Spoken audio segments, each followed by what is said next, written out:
All right, everybody, sorry for the delay. We were about to get started with the Trifecta Top 12. Hope you are all having a wonderful Friday night.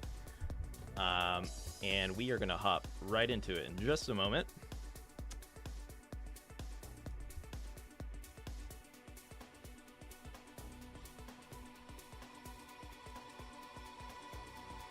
Hello, Champy. Hello, Pants for Hire in the chat. All right, so yes, I am Austin Bennett, Enhanced Community Developer here, and I am ready to get started with the Trifecta Round 1 match. And yes, we will also be streaming the quarterfinals until we have our top 4 determined. So we will take a look at the bracket here, just so you get an idea of how things are flowing. And yeah, so that is our initial round 1. We have UI Sho versus Sodium, Zen SS versus Miles, Foox versus Kirby, Iraqi versus Huff, and we will be streaming that Foox versus Kirby matchup in just a moment. And then yes, we have our top 4: Super Shocky, OSW, Kazu, and Allenbot. 3 of those players had the round 1 bye from being the champion in their own bracket, and OSW got that number 4 bye due to getting top 4 in both score attack and zone battles. So OSW is definitely a threat to make it all the way. I am super excited for this bracket and to see how it unfolds.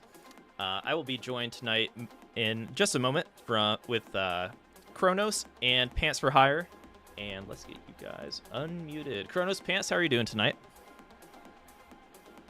Excellent. Yeah, just taking a look at this bracket. Any thoughts? You know, I said we are going to be streaming Foox versus Kirby, so maybe we can focus on that match. How do you feel in that matchup coming up?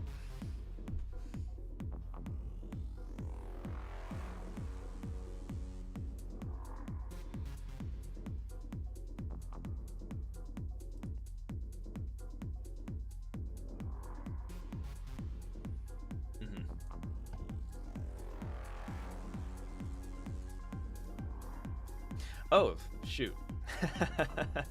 Okay. All right. You guys have a second chance to make it amazing. Sorry for the technical difficulties. Starting out here, everybody. Insight. Okay, I'll let Kronos. Okay. now they hear you guys. Welcome back, Kronos and Pants. Yeah, so Kronos, take 2. Now you have more thought. And well, how are you feeling about this Foox versus Kirby matchup coming up? Yeah, so both Foox and Kirby, I would say, are relatively equal, since they're both really proficient in all 3 game modes, which is pretty cool. Like, not many players have that kind of proficiency. Like, Kirby, for instance, is a max-up player in Classic, and Foox is no slouch either. Foox also doing super well in score attack as well, and both players are very high ranking in zone battle, I would say around 12k, which is pretty solid for top players nowadays. So it's gonna be a very fun match to watch for sure. Yeah, I mean, I've seen these people go at it. Everybody familiar with Kirby 703, the progenitor of the Curbtris, and Foox, who has been absolutely no stranger to the Tetris effect / enhanced Discord community, kind of a mainstay here. So while I haven't studied these players' recent play in depth, I do know that this is definitely going to be kind of more of a bragging rights type deal because, these two and their position in the community. I can't say who's gonna win. For any of these matches, it's like we're going against the 3 different game types, and I just feel like it's gonna be such a coin flip regarding the ones they don't specialize in. So one thing I want to note about this, what we're looking at on the screen here, their first matchup will be score attack at the top. So we're going top down in the match order. So Foox selected score attack as the first matchup. Kirby selected classic score attack as the yellow ring there for the second. And then if they get to that ace match, it's going to be zone battle. And you can see on the rotating Trifecta rings on the bottom if you forget which color represents which mode. And yes, before we hop into that, I think we should give a lovely shout out to one of our one of our favorite sponsors. I guess both our sponsors are our favorite sponsors, but Hyperkin. Hyperkin, and I believe, Pants, you got some recent goodies from Hyperkin. Absolutely. Well, I actually purchased this little one of these Apple Watch wristbands on my own. It's pretty good. I got an Apple Watch very coincidentally, like super recently, and I needed a new wristband because the one they gave me wasn't big enough, and this one's big enough. Not much better to say. It's what you see is on the tin. But plus, I just got one of these Tetris Effect connected themed Switch cases. You know, the picture doesn't do a lot to sell it, but it's pretty. It feels like a tank. It feels like I could drop this off a 12-story building and it might survive. That's not an official representation. If you do that with yours and it doesn't survive, don't blame me. But it's very sturdy, it's very bulky, and it's got a lot of extra space on the inside for storing Switch cartridges, as well as, like, I don't think you could put the default Switch charger in there, but you could probably stick a smaller form factor USB-C power brick in there and carry that around. If you have a job like me where you have a lot of downtime, this is a perfect stowaway case for your Nintendo Switch product, game, console. Yeah, big ups to Hyperkin. We love them. And yeah.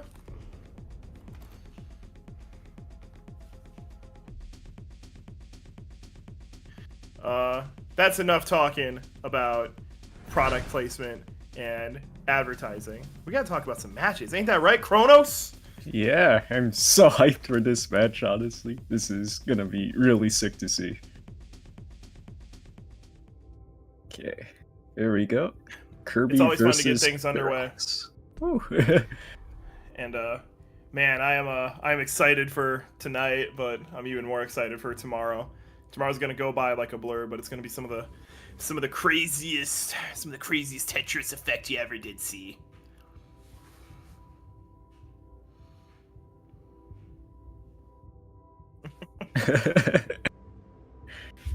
Okay.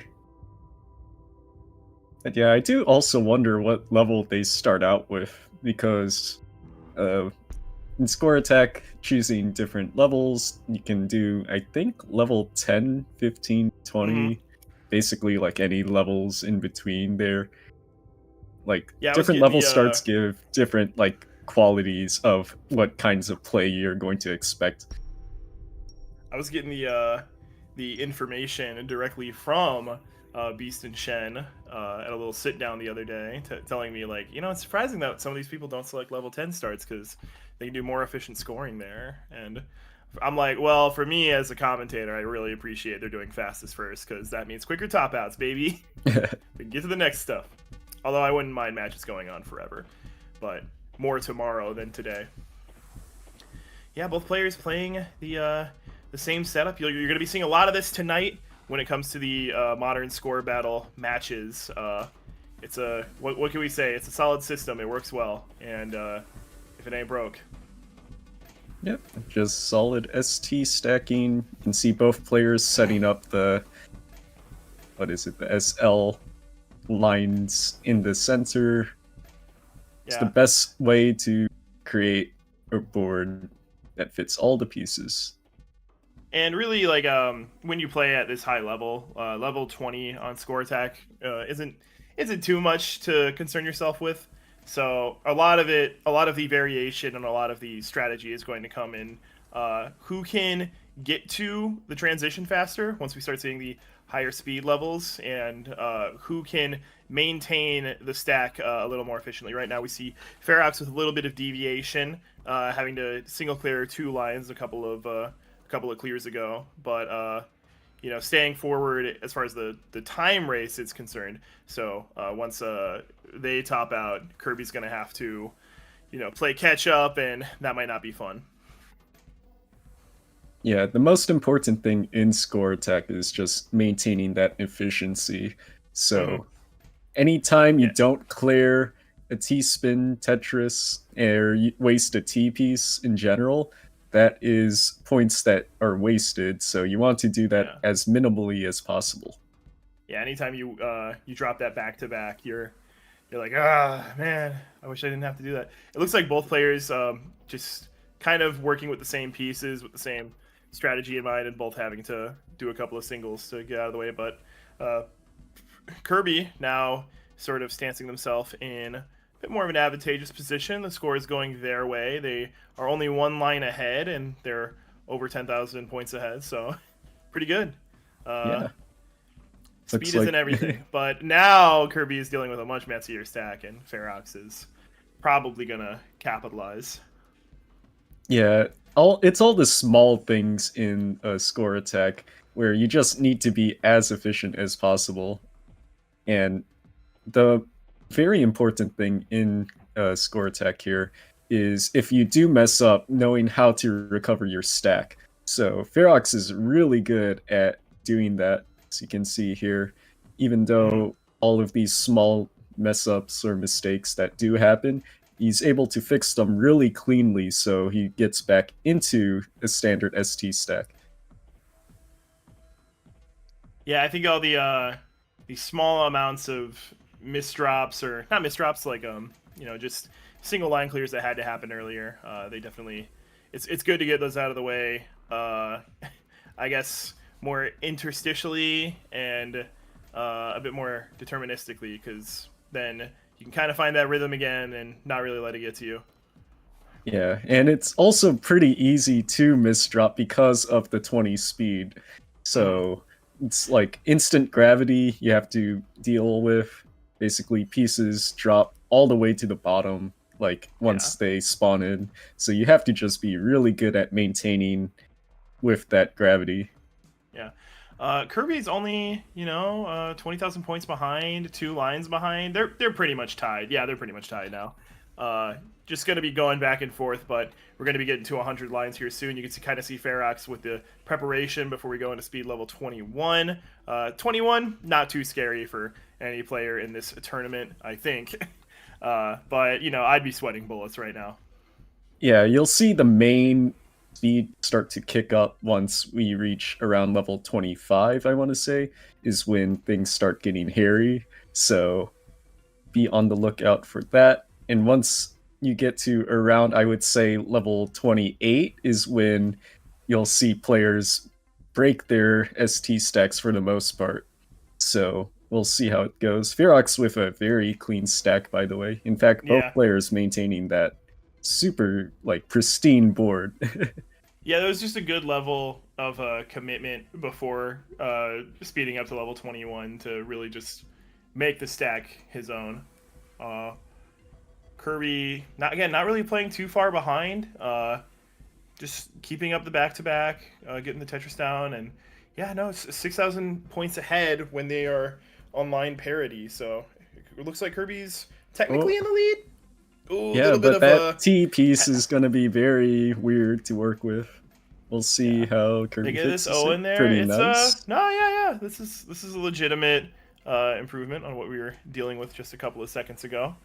Yeah. Also, Foox building super high there. That was very scary, but he's comfortable with it. I mean, that's what happens. Just building on row 19, basically the top. Yeah, Foox is definitely playing the speed game here now. 13 lines ahead. You've been seeing a couple of stall spins from Kirby. Personally, not too sure what the strategy is, but I wouldn't mind being enlightened. Yeah, so seems like we're reaching that point, level 27. So top outs will come soon.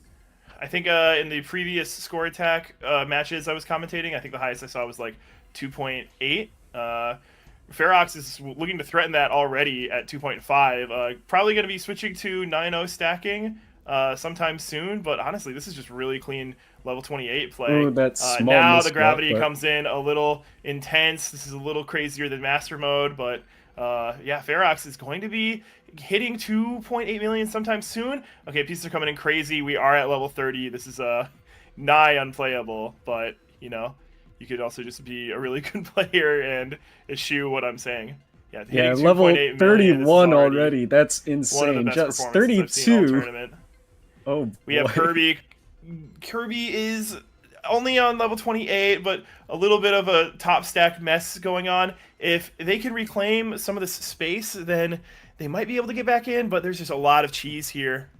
Yeah, Ferox just turned it up at the very end there with that efficiency. Was able to maintain ST stacking like very late. Kirby's trying their best, but a good not level of quite. survivalist instinct, but yeah, that point efficiency was crazy. Ferox was kind of on a tear. Yeah, Those occasional 2-line clears and single line clears throughout the match didn't really seem to have a negative effect on the situation. yeah, speed level 32 as well. That's absolutely insane. Like, I believe speed level 30 is when it gets to that master mode master mode 20 speeds, which are, or master mode 30 speeds, which are basically unplayable for a lot of people. So just being able to do that is insane. I don't mean unplayable like a bad video game. I mean unplayable like the game is good, it's just trying to kill you. Yeah. It's like the kill screen in Classic, where like very few people can play it. It's just, who doesn't love a video game coming out in 2018/2021, depending on what release you consider, with a kill screen? It's like, dang, we're really in the arcade days again. We just need my dad to drink a couple of IPAs and get him on the Galaga machine, and then it'll just be like a real arcade. Yeah. Both players starting out with perfect ST stacking. It's what you'd like to see here. Look at that 75-point discrepancy. I guess somebody soft dropped 1 pixel.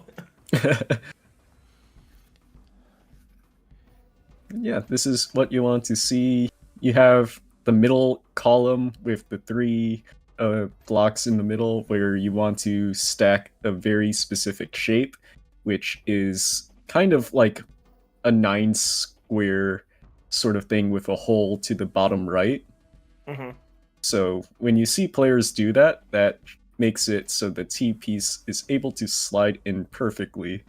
So that's really what you want to see. Deliberate stacking on Kirby's side, but it gets back to the flow of things. Just had to do a little bit of cleanup. No lines being wasted. It's all good in the neighborhood. And there's the T piece we've been scary looking from for. Kirby. Oh boy. That was very scary looking. Kirby was going to place that L piece at the top, but realized that that is where it will top you out, so I had to switch to the O to the side there. But all worked out. Again, if this was a race, then Ferox would be quite the dastardly fiend to try and overtake, but fortunately, the only racing involved is trying to rebalance during that chase down. I don't think I've only seen that really become a focal point in like 1 or 2 rounds. But ooh, Kirby's stacking a little too high. Has to misuse the O piece. Probably not their best intention, but yeah.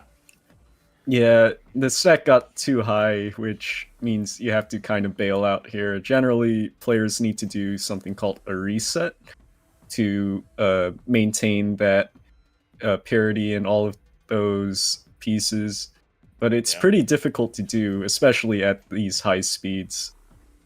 You can really see the like just these micro adjustments. Like I would, if I see a hole that's only like 2 lines wide or 2 spaces wide, I'm probably gonna put an O piece in there, but they'll put the O piece in there and then kind of like deliberate and switch it out for an S or a Z piece instead, just because like they're really thinking ahead. They're really looking at the piece queue. Oh, the IRS from Kirby right there. People didn't realize that IRS saved them from topping out. Oh, boy. That was scary. Ooh, man, not using the Z piece down the well there. Kind of having to, this, I don't know, this is just looking a little dire on Kirby's side. Not that I don't have faith in her, but, you know, Ferox is already just completely ahead of the pack and looking very comfortable. Yeah, did Ferox even break the ST stack so far? I didn't catch it, but well, it looks like even, super so efficient right now. I would argue that he's still on it. But yeah, right now, Ferox is 600k points ahead. That's pretty significant.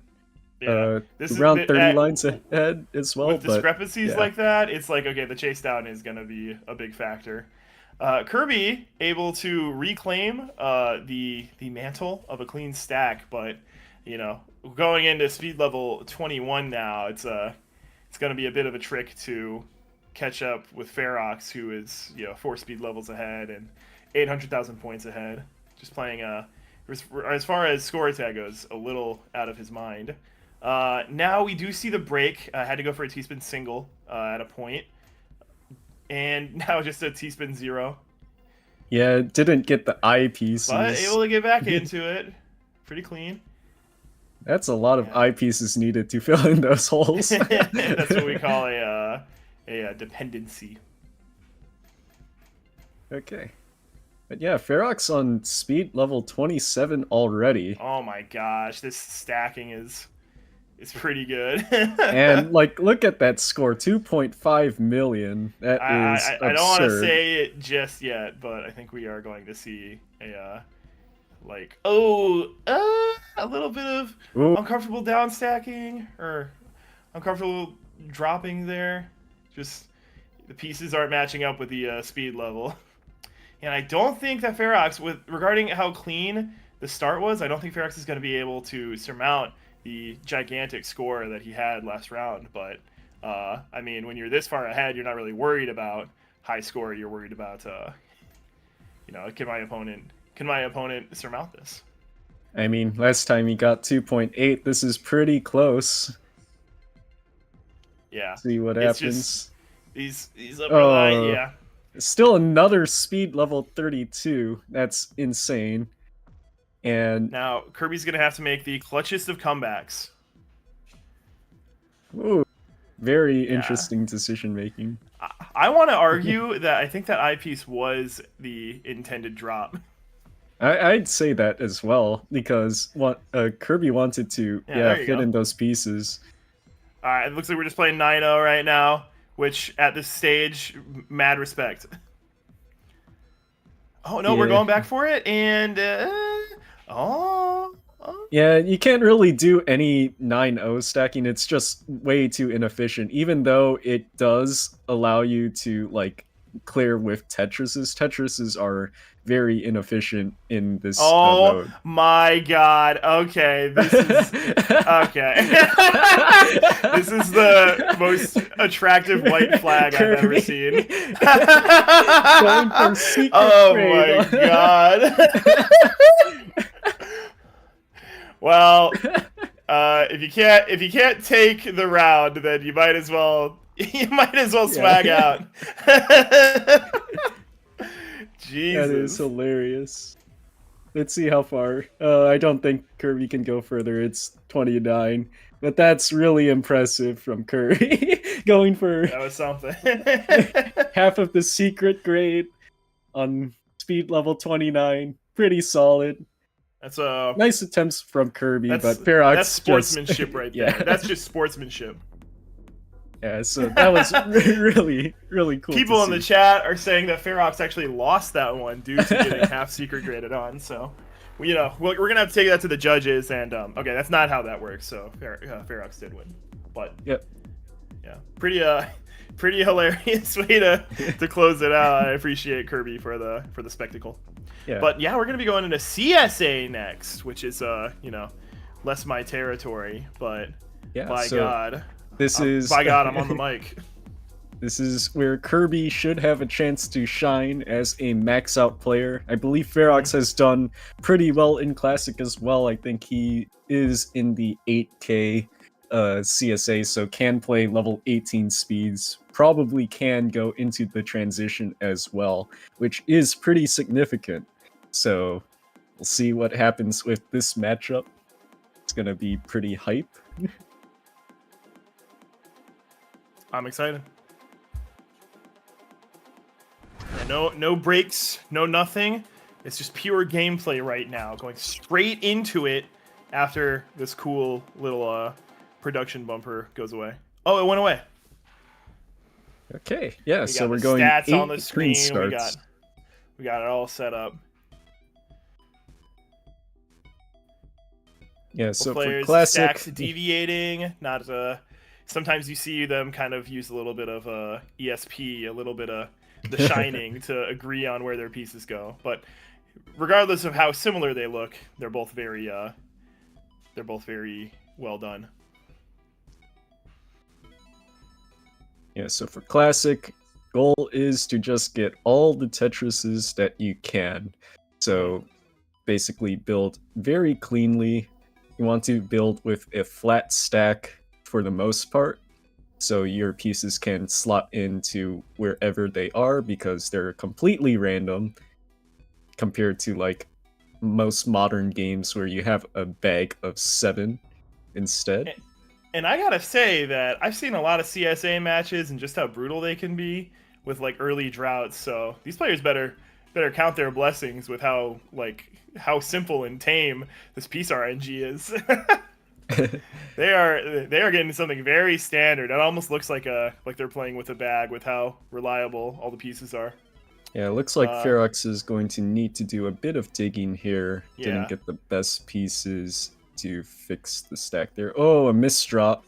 That is gonna kind of fill out pretty decently. Nice. Yeah, pieces. Kirby on the other hand, just like super clean, only a couple of digs, and not even like emergency digs, just like has to get stuff out of the way. I haven't seen a hole in their stack once. Yeah, and Foox is back to clean, what you want to see. Gets a Tetris, very clean. We're gonna have to catch up to that 84% rate soon. And another Tetris for Kirby, looking solid. Looking like the conversation that was had right before the round started, talking about Kirby being the more reliable, the max out player. Looks like that's going to manifest here. Yeah, 80% Tetris rate is really good. I believe generally a really good scoring player would get around there at the top level. But Foox with 60%, that's really good as well. So yeah, it's just gonna be hard to come back as long as Kirby's not messing up. That's the punishing thing about this is if you're playing against somebody great, like you're just saying, I hope they mess up. I'm playing perfect, but they're not messing up. Yeah, but in classic score attack, anything can happen because one misdrop can really easily top you out in comparison to standard score attack, which is a bit more lenient on you. So in classic, even if you're the better player, you could just make that one fatal misdrop that can just end your run. So it's very scary of a game. Yeah. Kirby bringing the rate down a little bit with some digging. Just playing a little high. The eyepieces aren't coming. That's fine. 74% is still pretty good. Yeah, we're at both 79 players... lines. We're not at the doorstep, but we're getting close to the speed up. Yeah, Kirby right now has a bit over of a Tetris lead at the moment, so that is pretty solid. Yeah. Both players just having really clean stacks right now, which is really what you want to see. Yeah. Hey, they're in this tournament for a reason.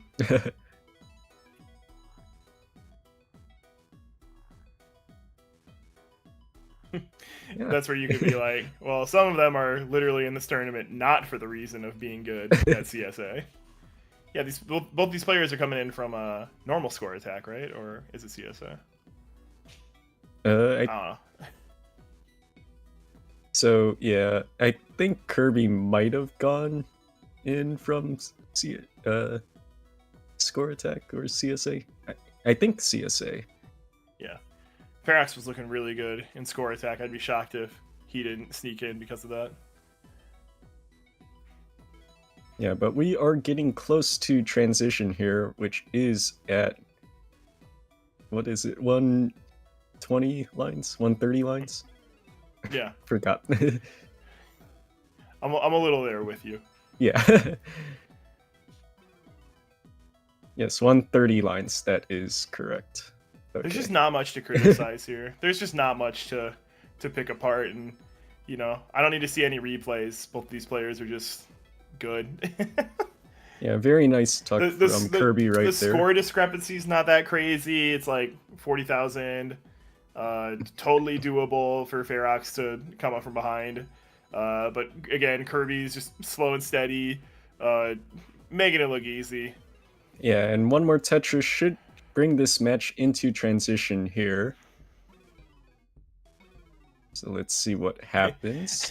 Kirby just clearing like 2 more lines so that you can go into it with a Tetris and deal with the speed for a little less long. But yeah, going into it, having the messiest stack that she's had pretty much all match, a little unfortunate.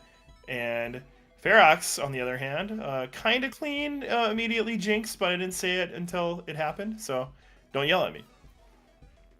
Yeah, Foox is a bit high here, which is generally not what you want during this speed change. Oh, that's not this is gonna be good. tough. There's some openings going on.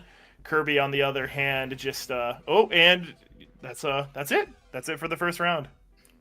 Yep. Kirby's looking for the swag Tetris to close it out. You gotta play it out with a Tetris. Ah. Okay. But yeah, solid score from Foox there. 587k is pretty solid for the people that don't know. Like, just getting to level 18 transition or 19 transition there is very difficult, especially playing on in those higher level speeds. Yeah. One more to say. One of these players better at score attack. One of these players better at classic score attack. Not too much. Not too much problems here. Yeah, and we're getting word from production that there is a cut for this game. So the score shows 1-1, but it's still 1-0 for Kirby. Just some small issues. So we'll continue going ahead here.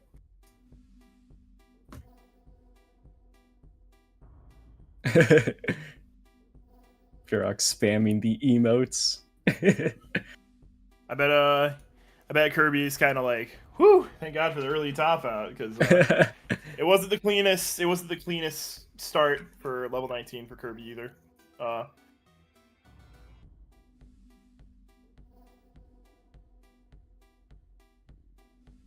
But yeah, I think we're just waiting for this match to get started here.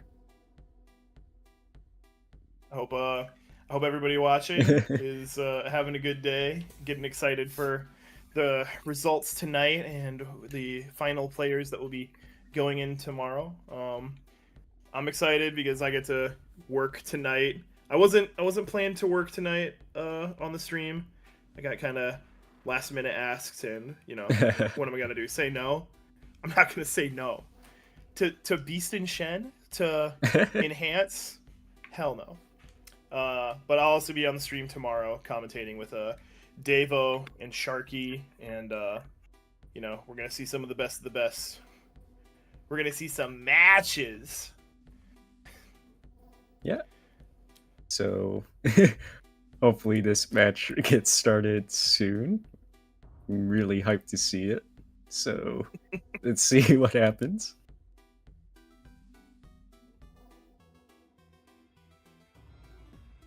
I hope I do get to commentate some zone battle tonight. Their chat's talking about how soothing and professional your comms are, and I really need to come in with the exact opposite, being brash and overtly excited. Yeah, that's what I've heard about my commentary. It's pretty calm, you know, more technical, very like nice slow paced, which is why it's good for stuff like Score Attack Classic. Whoa! Whoa! Magically going. Okay, there we go. Okay, so now we're started here. Yeah. And again, the score is still 1-0. Disregard the in-game counter. Just a little bit of off-stream shenanigans that we have to account for currently. Yeah, you'll see often that players do take single line burns or double line burns to the side. And that's primarily just to maintain their stack shape. And both I was players talking do get about the how same nice number the of... droughts were at the beginning of last round, and completely jinxed it for this one. We start off with a casual 20 line or 20 piece drought. Very cool, very cool. Yeah. Going into a 15 piece drought. Come on, it needs to be. We need 9 piece droughts every time. I need to be able to make a Tetris every single time and get 9 other pieces dropped. Yeah. But that's the point in Classic, where you just have to be able to maintain your stack and just that's why be able to fit in the lines when they come. That's why my league rating in this is so bad. I'm so dependent on hold pieces. I'm such a scrub. Yeah, getting good at stacking a little high. Hey, you know what? We do it. Just looking for the O piece. Ooh, Hey, nice you know what?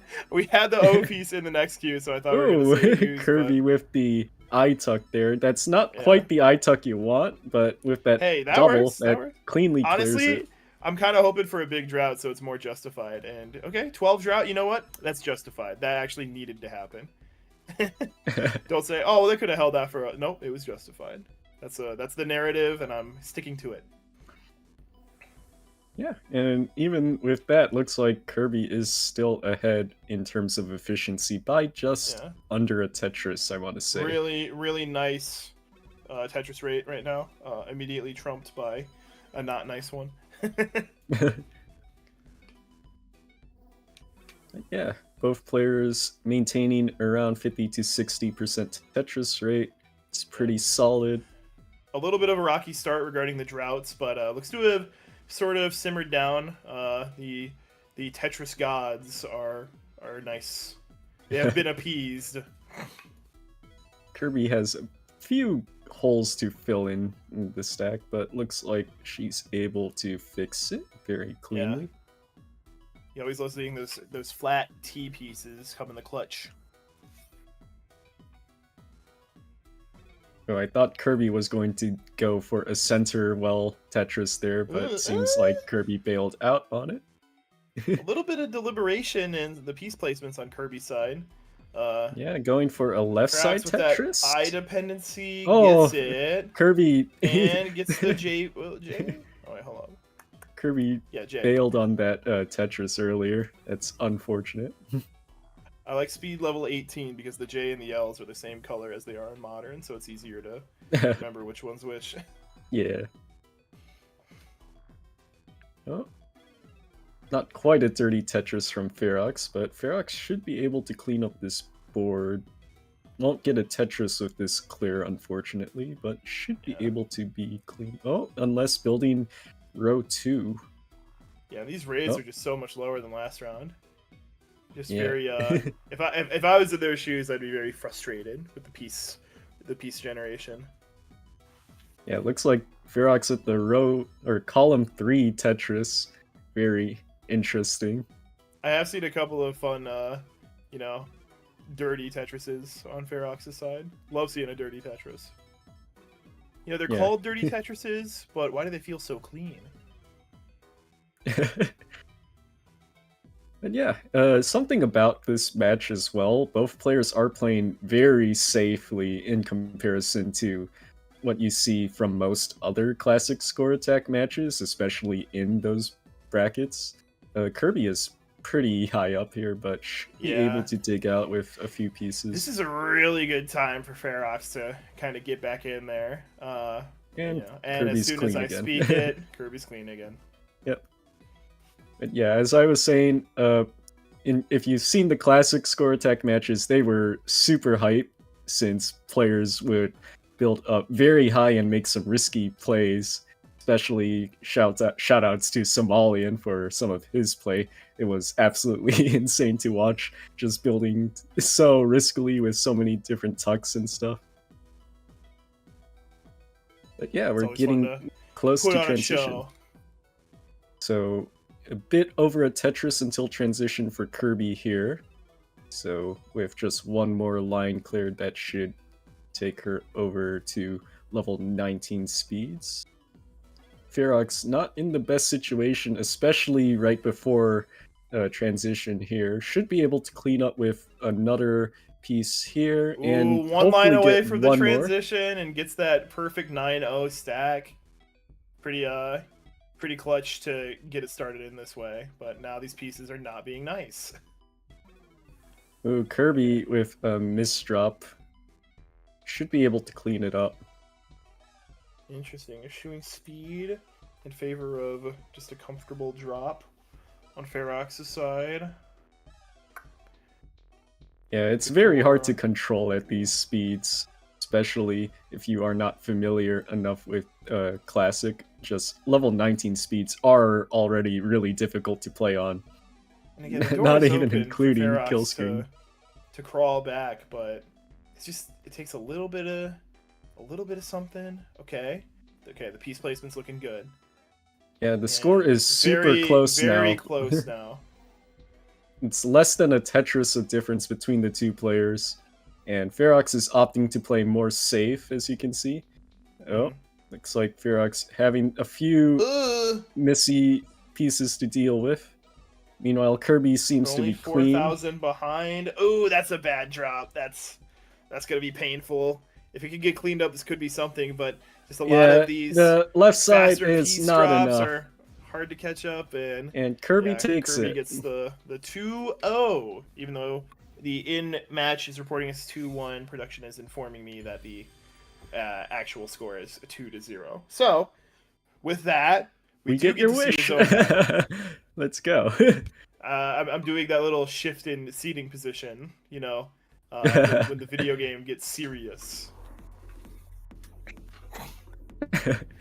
Yeah, zone battle is really hype. I think both players are relatively even in zone battle. Both of them have really good zoning abilities as well. I think Foox has a lot of speed as well that helps out.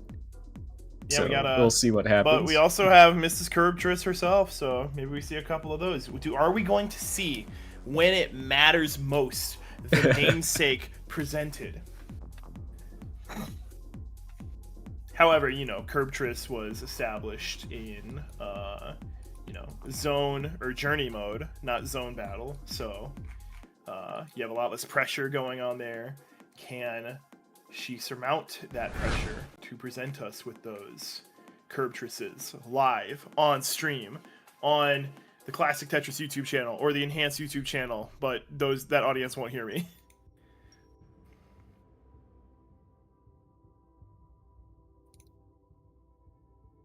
But yeah, let's get right into it. See how this goes. All right, both players getting started. We got Kirby going with a 2-7 on the left side, getting the... Oh man, there's a name for that setup. The DT cannon. And Foox playing a little more defensively, letting the garbage come in this early phase 1 state, allowing themselves to be able to send it back with a couple of nice clears. A little bit of messy stacking on the way up. Gonna have to try and get into that well. But yeah, Kirby is definitely right now out pacing and out damaging in this early stage of the match. Yeah. Very clean well for Kirby there, just made it very easy to Ooh, the attempt is real. The flip over, and the O and the Z did not make it possible, but if we had a J instead, then we could have seen a first zone of the day Curbtris from Mrs. Curbtris. Yeah, and this is a big stack of damage. Gonna have to use the quarter zone immediately to try and send it back. Yeah, Foox just had a really solid staying zone. on the damage. What the hell? Foox's zone right there was really sick. Yeah, that definitely looked like Kirby's for the majority of that, but yeah, Foox had a very strong ulti. I think Kirby was a little more focused on trying to see if she could get the 21 clear, and just couldn't make it happen. The starter on Kirby's side is a little counterfeited, just going into 9-0 instead. Ferax able to take advantage of that, having the 6-3 stack, doing the T-spins, doing the Tetrises, keeping the back-to-back alive. Yeah, and something that's very underrated in zone battle. Oh, the early top out. That's unfortunate, and we're already at match point. not tournament point, match point, set point. Yeah. If Ferax wins this, First. okay, this is 4 out of 7. That's my bad. So this would not be set point. Ferax still has a little more work to do. Kirby has a little more work to do than that. But yeah, as I was saying, I think it's really... Ooh, the PC from Kirby's side. Pretty good. Not enough damage to send in this early state. A little bit of a misdrop, trying to go for another PC. And now that we're starting to get garbage, it's a little more difficult to make PCs happen. Kirby's going to have to go with a different trick in the book. Fortunately, we're getting a couple of T-spin doubles for her. Send back to Ferax's side. Ferax is looking for that T-spin double that he just created. The hole 4 makes another one, gets it done. A little bit of a hole in the stack. Now Kirby is cooking something. What are we cooking? Okay, we're doing mid-zone T-spin doubles near the top of the stack. Trying to go for another curb tris. Not going to be able to get it. But, oh, okay, sorry. My bad. I lied. And that's a ton of damage for Ferax. Oh, yeah. boy. And that's going to take him out. Kirby with the curb tris. Live on stream. Yeah, that's and really insane. It's like, it's so much her thing that it's not just that she did it, she won with it distinctively. You can't even say, oh, it was the other thing. Ooh, I had to use the O piece before getting the S piece, couldn't get the PC. So painful. You know, unlike with CSA, you don't think that you're going to get screwed by the pieces not being exactly what you want, but occasionally it happens. Occasionally it's like, oh, I just need to be one more piece up in the bag. Not to be deterred, Kirby is going to, you know, get the PC for and Kirby. get a PC, starting PC with the looping. zone with a PC, and Kirby's since we are going for now the PC in the loop. zone, Doesn't get we it, are though. going for the loop. I think we can get something going here there with the we go. eyepiece. That's flat. another. Yeah, two PCs in the zone. Big damage coming. 3 PCs in the zone. Now, the biggest issue with playing like this is you're taking a lot of time. All right, we're just focused on getting to the top of the well. I'm going to not jinx it. We're not getting another curve tris, that's but a 66 with a 20. But Able to send back Ferax 62 sends with the more. Perfectress. That's a pretty good zone from Ferax's side. I wish I had 2 sets of eyeballs and 2 brains. Kirby's on a PC tear on this set, having to break it just a little bit, and now we get the odd numbered amount of garbage pieces sent. So, you know, I'm not looking for any PCs now, but kind of crazy that she's able to get them so far into the round, aka not the opener. Yeah, I do like that this is the strategy. Yeah, PC looping is super strong in this game if you're able to do it, but it's very difficult. Meanwhile, Ferax, I think this is going to be some sort of very interesting stack here. Yeah, and Kirby is just really good at bringing the stack a little further down while in the zone. Good, nice, deliberate usage of the pieces that she's gifted, and you know. Ooh, and Ferax misdrops the ulti, but still sends a ton of damage. Able to start off the retaliation with a T-spin double. Need to get a little bit of downstack action going in order to go into the zone with a cleaner board so that more damage can be sent. Kirby's just gonna need to fire up the momentum. What are we going to see? Yeah, but Ferax it looks like Ferax's pressure is too much right now. We do have the full zone meter, and we are able to dig that. Oh, no. Man! Yeah, man, that's so painful. I'm putting myself in Kirby's shoes and just thinking, like, you know, you didn't have the damage on one frame, and the moment you lock that next block in piece, you get the damage, and it's just so painful. Yeah, Ferax tanking that. Did we just get a double 2 line clear PC loop from Kirby? Yeah, looks like it. That was quick. Yeah, why Yeah. have a 5-minute round where you're desperately trying to survive the whole time when you could just have a 12-second round where you just PC your way to victory? Insane. Yeah, you could see Ferox's strategy that last round was to tank all the garbage, since early on it's actually beneficial to have garbage on the board so you can use it Yeah, to build up your own zone meter. But Ferox especially just when it's tanked so up too clean. much.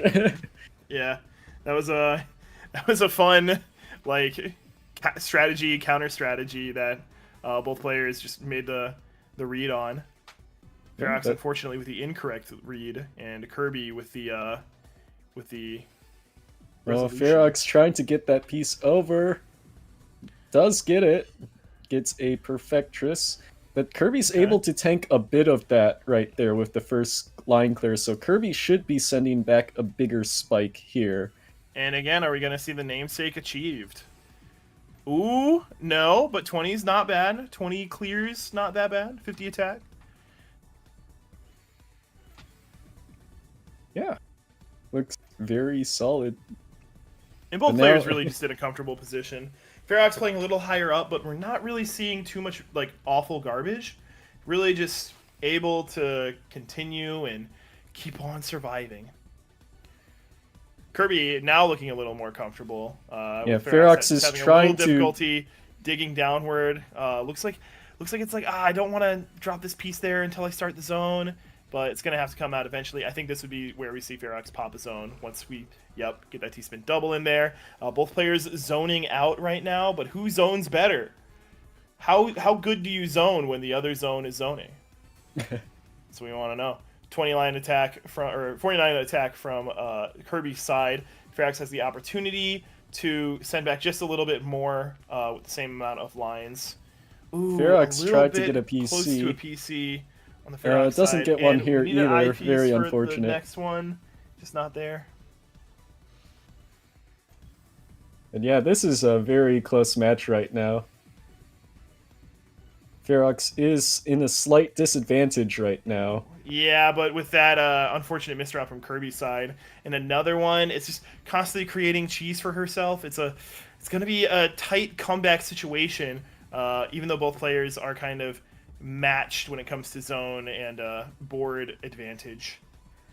Yeah, but looks like Kirby's going to make something happen here, but there's just no efficiency going on. It's a lot of single line clears with no combo damage, only sending 31 attack, and I think Ferox is going to be able to ball out just a little harder.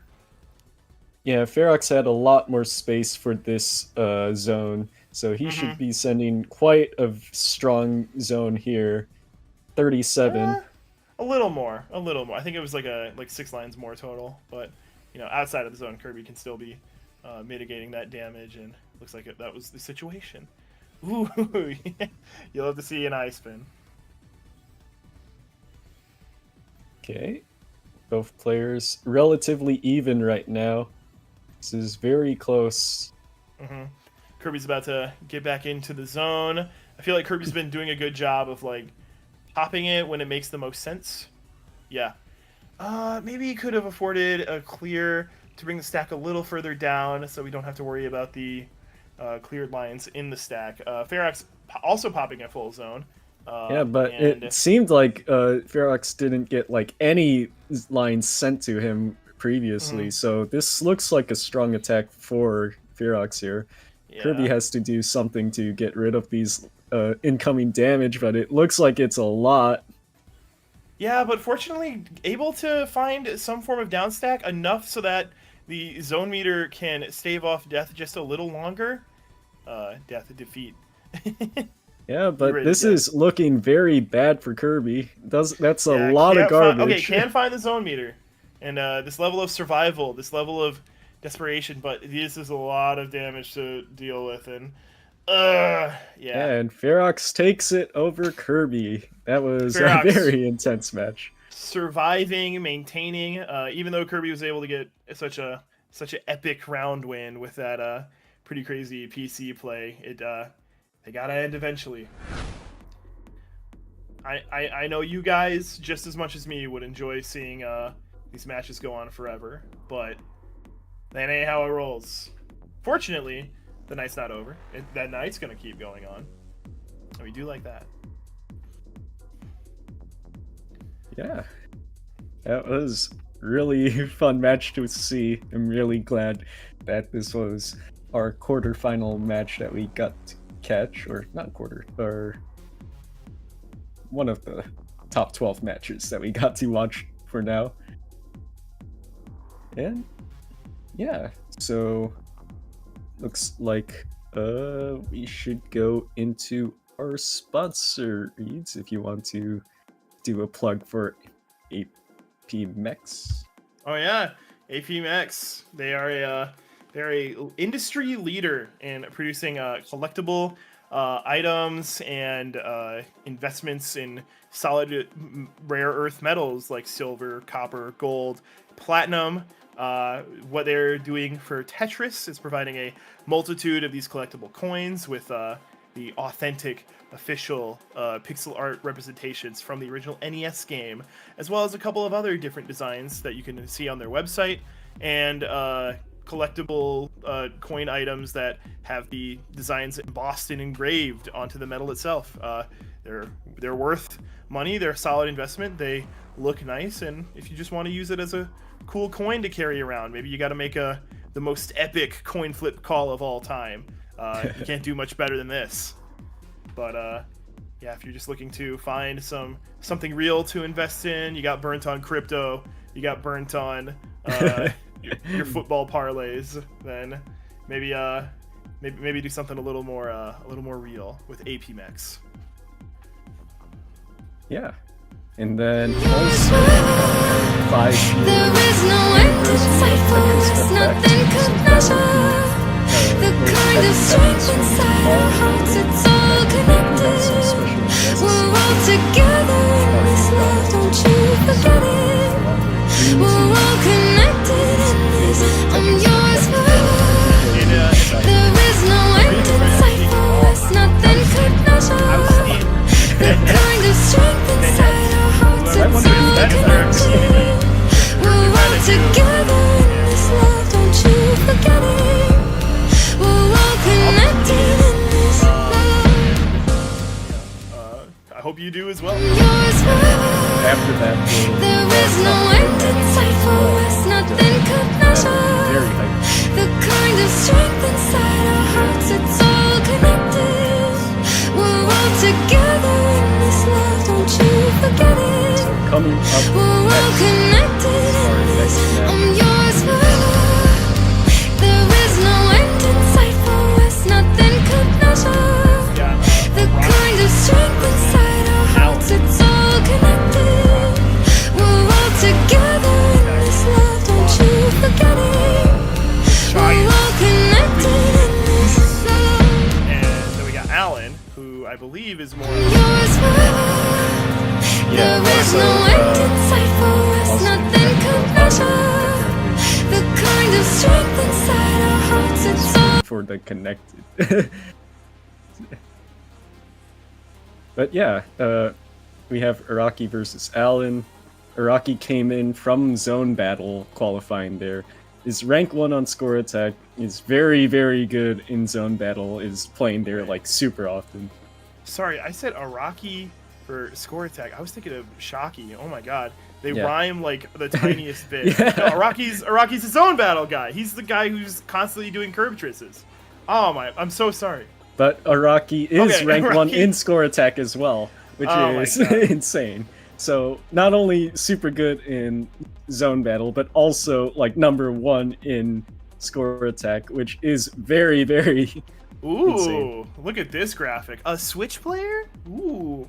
Yeah. Just super wonder- insane. I wonder what And the has an input method is. 8K classic score attack. Iraqi's definitely very strong competitor.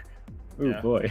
It's gonna be Kind of like very the tough. circle sizes sort of showing the skill, like, you know, the CSA it's over 8,000, but the score attack and the zone battle.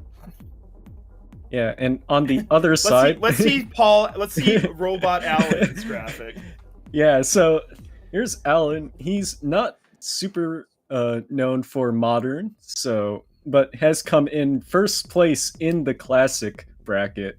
So has that Classic experience just destroyed and all this the is other a competitors. This is a real Classic player. You see that input method? Oh my gosh, Yeah. it's over. The It's NES over. controller. Also, that 10K Classic Score Attack SR is insane. That's That like is- really. That's a fun discrepancy between these two players. Just like, Yeah. Alan Bob putting up very Spartan numbers for the modern types, but just a juggernaut of a rating in Classic. Yes. Either way, it's going to be very difficult, I think, for Alan because Score Attack and Zone Battle, he's going to have to win one of them at least to place over We're gonna need Iraqi. to balance out the tournament next year by having it be four things you play, and we put in Two classics.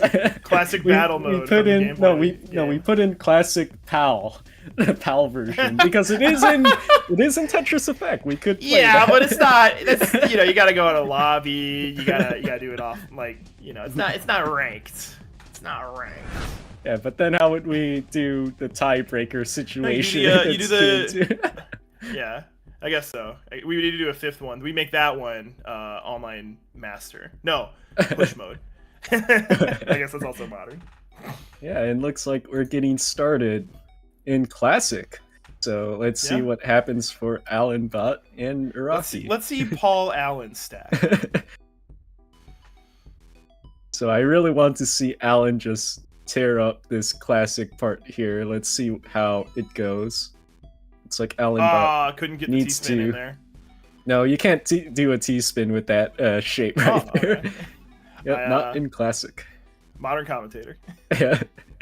But yeah, it looks like Iraqi's gonna have to get some very nice line bar to just bail out. And a very nice adjustment there from Iraqi as well. These early game droughts, very fun. Very opportune. I imagine both players are very happy with the pieces they are being given.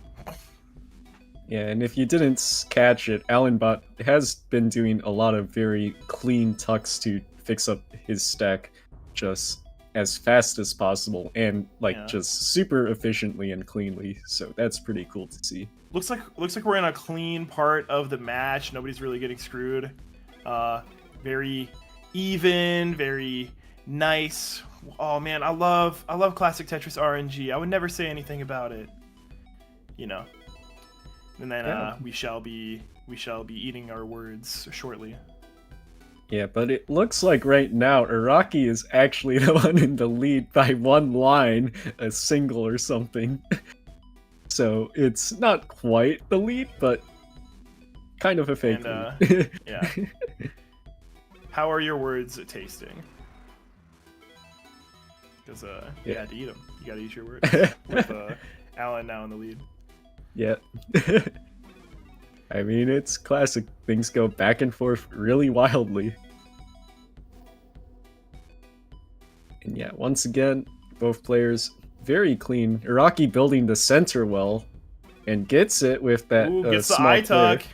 Gets the I-tuck on the Allen side. Yeah. And able to keep it up with the Tetrises. Not a lot of skimming, not a lot of digging. Gonna have to dig this one. Easy, simple.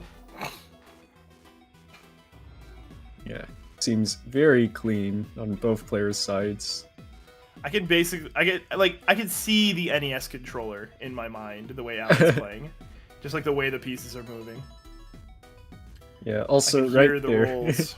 Iraqi just rolling, bailed out on some pieces there, playing a lot safer. And yeah, Alan Bot is just playing very, very cleanly right now. Pretty high up, too. And yeah, has the bit over a Tetris lead. I think it's 2 Tetrises now for Alan Bot. But yeah, both players are keeping it really clean.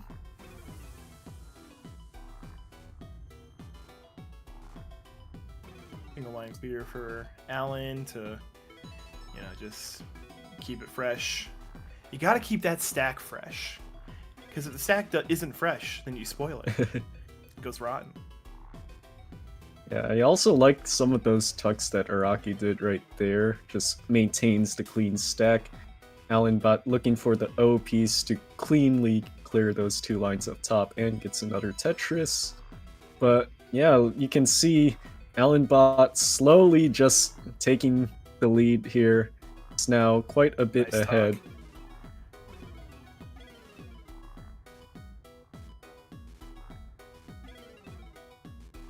Yeah, it looks like Allenbot needs an I piece here to fix up this stack. Both players now not in the cleanest position. These dependencies, man. J works, then the I comes in. Pretty nice.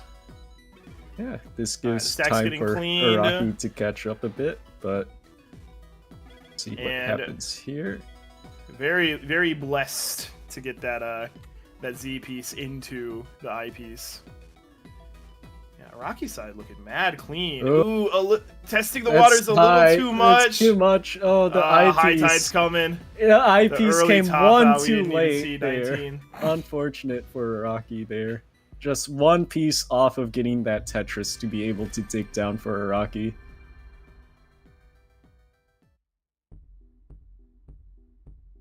Man, in a match like this, you don't see either player hit double S. That's funny.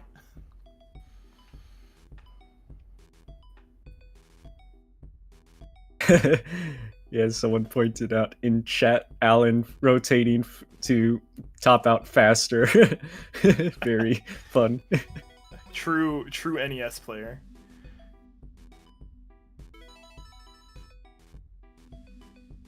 And yeah, just back to the beginning.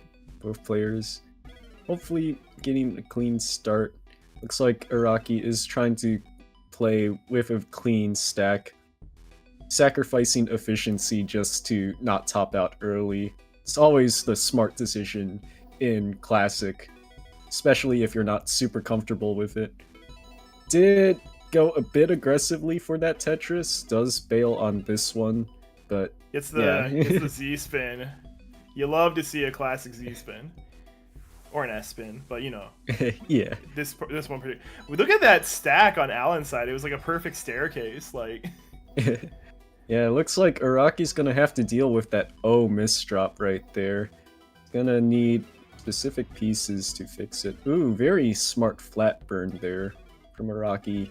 Just to be able to clean it up. That's very clean. I'm very impressed by that down stack.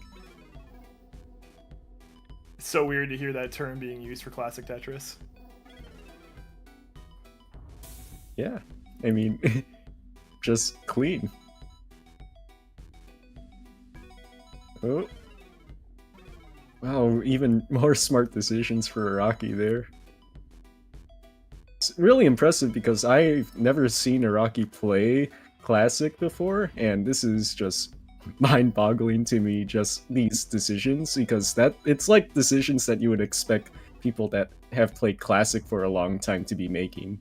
So Well, again, he's not a slouch. We do have that 8K to look back on, but you know, just 8K is cool. But when you have the 10K that Alan's got, it's a bit intimidating.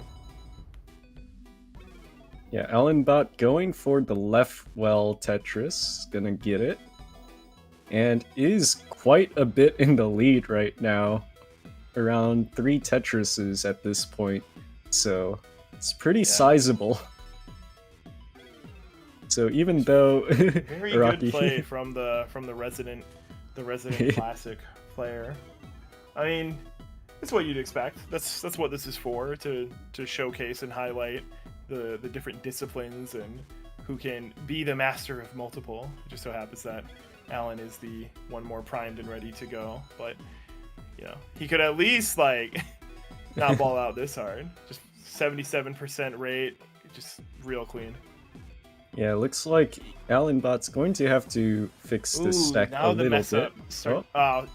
We It's get a nice there. Tetris.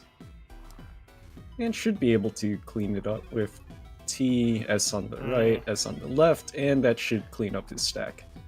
Yeah, pretty good piece, Jen. Ooh, the shift all the way to the left. The last there, second cool. when you're like, piece next. I gotta. Nice. Yeah, just super clean. Yeah, approaching 81 lines, 80 lines for both players.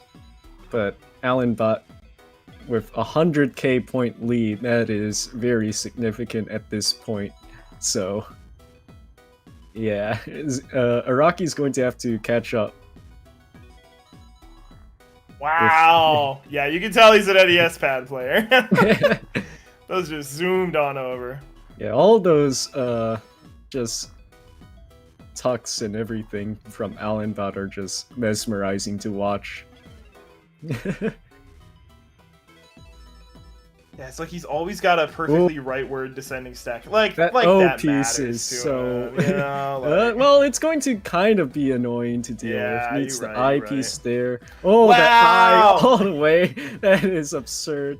Like most people that play this game, like that is absurd. How can you do that? NES controller. But still needs to Mastery- clean it up a mastery of little the bit dark more. arts. He Well, still the needs cleanup's a happening. couple more pieces. And should be able to clean it up here. Needs, oh, there There you you go. go. Wow. That was insane. Gonna try and make this stack more one-sided, but needs to find the J piece. There's one. Or we're looking for an O, or I guess anything. Yeah, it needs something to fit into that 2 by 2. Nice. And Just gets the way a he's so Tetris. good at bringing these eye pieces all the way to the left side. It's yeah. Yeah, and we're approaching transition now. Allenbot with I think this is going to be a 500k transition for Allenbot. Meanwhile, Iraqi's board looking very messy right before transition, so this is not going to be too good for him. Yeah. Oh, the double flip there. That's Allenbot going super into annoying. the transition with 133 lines. That's like you love to see it. Iraqi did get the piece all the way to the left eye piece, but can he deal with 19 speed? Let's see. Oh, that line needs to go. Nice. Very clean. Oh, it didn't make it all the way. And yeah, that's gonna do it. I'm interested to Allenbot see takes it. Allenbot play out just a little bit. Are we gonna see one more Tetris? Or are we gonna see a little more action? What's the dealio? Oh, just gets Yeah, Tetris. okay. We're playing out. We're playing out. Yeah. Just wants to show people that it's like, I know a lot of people they don't do rolling in CSA, but you can totally do it.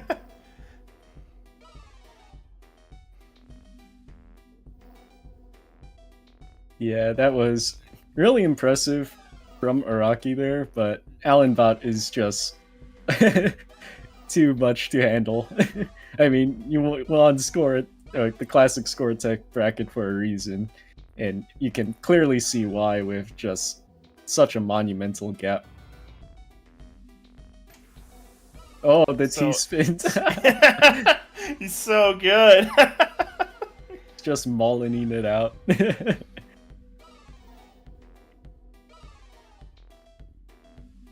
Okay, so we're going to have Alan play out this match, just see how far he goes. Yeah, because again, this is one of your like best CSA players in the entire bracket. You might as well see, like, come on, let's see a top out in this tournament. Let's see a top out tonight, or a max out. Sorry, you don't want to see a top out. You want to see your opponent top out.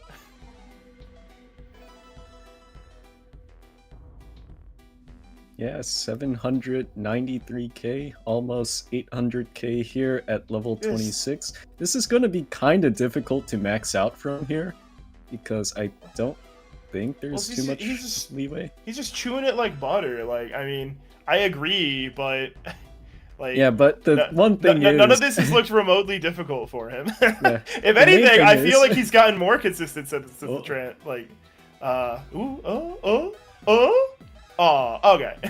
Oh, he's going for it. the dirty Tetris. Oh, Ah, this is not good. evil, stolen, flat. SP's there. Oh, Pulse doesn't closed up get by it. one That's block. it. Are we gonna That's be able to it. get to the left side? Unfortunate. Ah. There's no way you could get an eyepiece. That was so insane. Iraqi in there with the right stick emotes. Respect. Yeah, I don't think Allenbot can even do those. I think Allenbot would be going crazy with those, but the controller doesn't have enough input. Yeah, unfortunate at the end there for Allenbot. Would have been really cool to see that level 29 play. I believe Allenbot as well can just play on to like level 40 or something. Yeah. Yes, they got to level 40 during the Classic Score Attack tournament, which is insane. Like, if you haven't seen Killscreen play, I mean, this is the classic Tetris channel that we're streaming on. You have to have seen some Killscreen play. That it's insane. Allenbot in the chat, sounding very determined, saying, "GG, I forfeit now." I don't think we're taking that as an official tournament statement, but I think this just goes to show the confidence going into these next couple of rounds. Yeah, Iraqi has a very big advantage here in these next two games, so we'll go ahead and have a see on what Iraqi can do. Yeah. Again, the quotes from Allenbot: "Are you ready for comedy?" Also confirming that when playing Modern, he does not play on an NES pad. I mean, I'm pretty sure Allenbot, like, if you're really good at classic Tetris, you're at least decent enough at regular Tetris to beat most people. That's what I would will say. So I have seen instances of that where it's very much not the case, but we'll see. Allenbot knew what he was signing up for. He knows he's playing in the Trifecta tournament. We'll see what it looks like. I have faith. I have a whole lot of faith. Why wouldn't I? Yeah, I mean, it would also give a big perspective on just how good some of these players are, like, as well. So you can see how, like, for instance, someone that isn't proficient in like a certain version of Tetris, like how good like these top players are as well.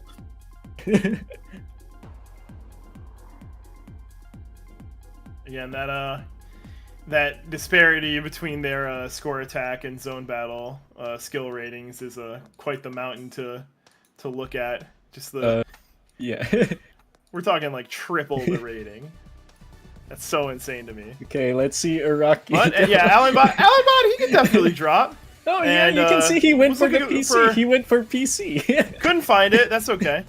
Also, big respect to Allenbot. I love anybody that doesn't use the. Oh, you see, he's going for colors. T-spins. He knows what he's doing. He's doing well. This is pretty good. Definitely being out-dropped though, if we're just talking speed. Iraqi, we're definitely going to see some crazy zone maneuvers. And, you know, here's the first zone. What's going to happen? Are we going to see the just complete abuse of the system? The 19 PC. But able to get the PC on the other side of it. That's so hot. Oh, This dropping on Iraqi's side is insane. It's robotic. It's predictive. I love it. Hey, but Allenbot did get a 40 line, but still, it's not quite enough, but that's still pretty impressive. Like, yeah, 83, 65, like, those are really good stats. That's like, it's like, definitely his zone battle is super underrated. Allenbot is going to ball out with this PC start. It's happening. The planets are aligning. No, it's not. Oh, and that's a lot of damage. Oh my gosh. Yeah, that 124 DPM with 100 APM in the first 13 seconds of the game. That is quite a lot to deal with.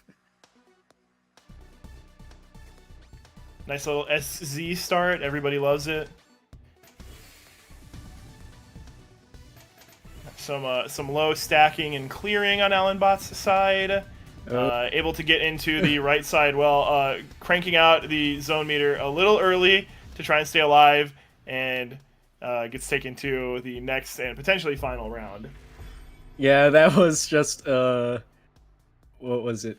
TKI PC from Iraqi, I want to say. Light Something similar Rod to being that. mean in chat, saying 13-second round still lasted longer than Ferox. Come Oh on. boy. Shots The, fired. Yeah, it's violent in there. Remember, kids, don't go in the classic Tetris chat. It's a mean world. Allenbot actually did a very nice clear right there.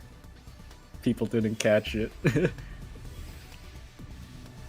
Yeah, as a zone, Playing that's into good. as well, looking for a little bit more to go on. I guess the T-spin single with the double setup. Just an interesting looking stack from Allenbot's Oh, side. Iraqi went Yeah. for the curb tris, but didn't get it. Did get an ulti though. That was very. I clean. think Allenbot was just thinking about maybe going for a triple, T-spin triple. Couldn't get it out in time. We're gonna need a couple things to line up here. Yeah, a little bit of misdrops, not fully getting what he's looking for on the way up, and we are getting brought into score attack very unceremoniously. You know, we Allenbot was not very didn't sound confident in the chat, and I didn't want to discredit him, but Iraqi definitely looking like the zone battle machine that we saw him being in the previous bracket. Yeah, but honestly, that was still really impressive from Allenbot. Like, like his stats are definitely underrated in zone battle. He should be around that 8K range at least, which is like really solid. Just from the like stacking that I saw, it was really quote, clean. Quote from Allenbot. Okay, but WTF is a ST stack. Yeah. 8 hours to think about this. Respect to Allenbot. You know, that CSA display was insane. Was goated. Was making everybody else look like chumps. But now we'll go see what the modern score attack looks like. We'll see if it's a different story. Foox. Shocky's not a... Oh no. Yeah, they're all you know, pointing fingers at, you know, oh, so and so was a bad trainer. I think it's all love. I don't think there's any actual malice going on tonight. Yeah. But it's just funny to see the fallout. It's not very frequently that you see a tournament. Well, I guess, you know, I'm more used to IRL tournaments with my local fighting game people. But it's not really frequently for me that I'm watching a tournament and I'm seeing the players talk about their match in between the rounds. In Always the chat. hilarious. It's cute. Okay, Allenbot starting at speed level 10. Oh, Shen, gonna be a little pleased to see this.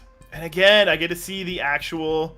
Oh, Allenbot is going for PCs and CS and CSA. Interesting.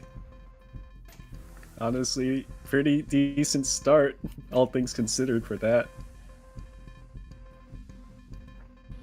I want to see Iraqi bust out these STs. That would be sick to see. Cranking 90s. Yeah. Yeah, but looks like Allenbot going for a 6-3 stack, trying to get T-spins off of that, which is a really good strat if you are, like, if you're trying to learn how to play score attack, I would recommend this. Just learn how to... cursing the sky as he messes up the first T-spin in the sequence. Yeah, but this is the best way to learn how to do T-spins, is to play score attack and just try to build a 6-3 and just start doing T-spins in that T-shaped hole. It's really, really nice to learn from. Yeah. I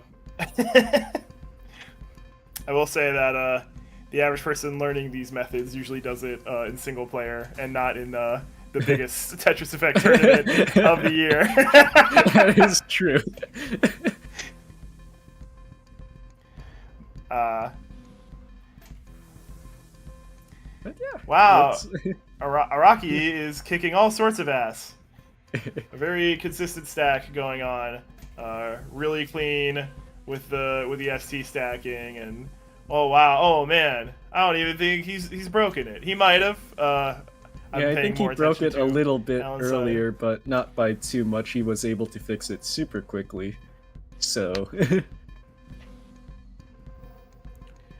And this is just like really hypnotic to watch these players play high level score attack, especially with like the little tiny adjustments they make with the pieces. Like, ooh, I need to not use this here. Like you can kind of see them making like the on the spot decision making. oh, putting the that pieces back and misdrop forth. from Iraqi. Rip. I would be shocked if Iraqi doesn't turn this into a beautiful accident. Oh, okay. Okay, I thought yeah. he was going to do Could have some been very more wild interesting. things. I guess I overspoke. Alan bot ahead in lines and getting trumped in score by about 3 times. Yeah. Unfortunate.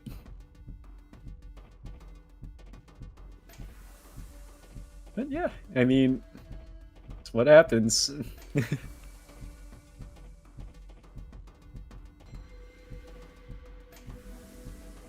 But yeah, going for Tetris is generally not the best thing in this game mode. It's not too efficient. Sure, it is efficient up until I would say around like 6K SR range. Maybe more, maybe less, depending. I think I'm like 8K in score attack, and I'm pretty much just a 9-0 Tetris player. I'm usually only doing T-spins once the situation speeds up, and I have to like account for like misdrops, and you know I'll turn the misdrops into T-spins. But I just like playing 9-0 Tetris because I'm so bland and bad. Yeah. Under practice, distracted, whatever you want to call it. Yeah, something that I find really fun is if both players agree not to do ST stacking at the high level, it's very cool to see what creative setups that people have at this high of a level as well.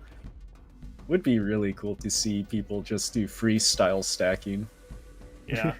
When there's stuff online, I will never agree to do a gimmick match like that. I'm like, nah, I'm gonna outscore you and win because I get to get free swag or money or whatever else is involved. I'll always think of when Wumbo during WPL 2021 stopped not doing 4 wide because you know back was against the wall, and I think the prize pool was at like 1,000. It's like you got it. I mean, you gotta do what you gotta do for the win. Yeah, that's how it is sometimes. Yeah. My first day of commentary, y'all. That's why I always bring that up, is because it's just such a formative experience for me. Iraqi getting up to level 20 speed, bringing it back to what we typically see in this game type every other round. This is just a little bit of a dark horse, a black sheep. Look at the score difference, though. That is... It might be a bit much. Yeah, 1.5 million for Iraqi, 400k for Alanbot. Well, trying to get the spin for Alanbot to get the piece over, but wasn't able to do it. Meanwhile, Iraqi just ST stacking all the way.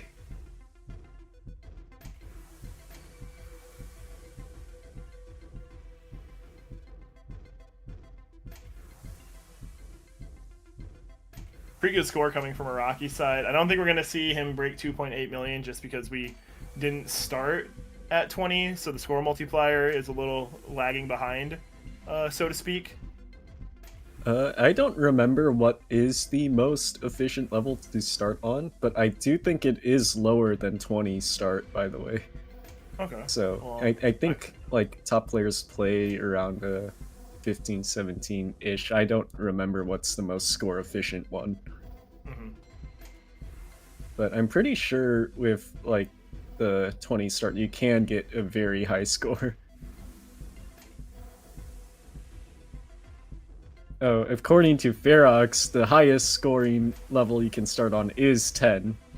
Oh, So, I expect then. us to see maybe a 3 mil? Could we see a 3 mil? That's like asking for a lot, but yeah.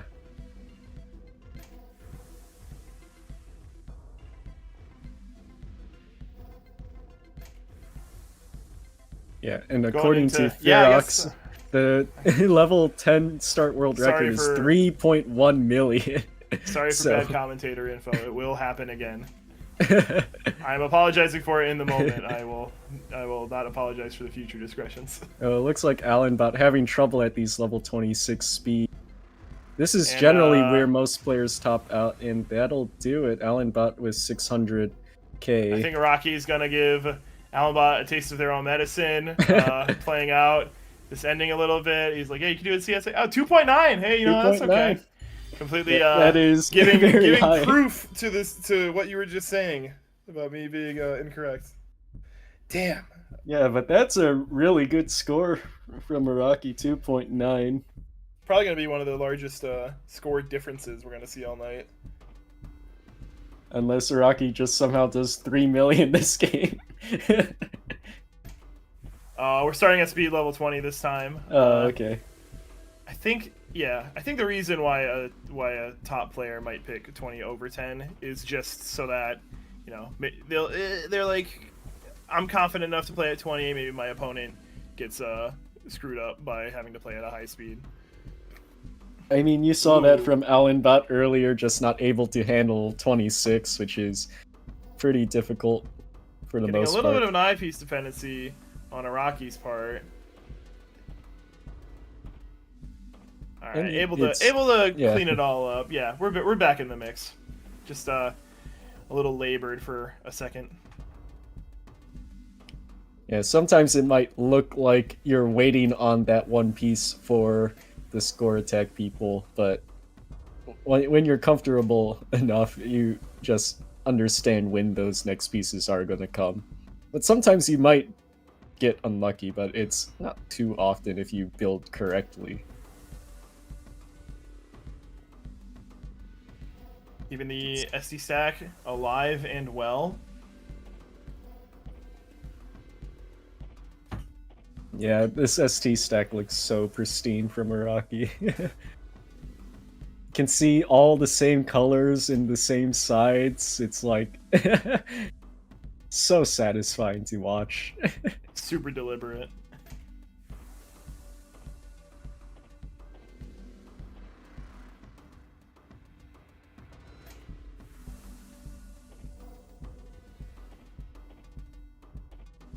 Yeah, 566k to 182. That is quite a lot. And again, Iraqi is 26 lines behind here. Mhm. Will Iraqi catch up? Iraqi's like, I'm in no hurry.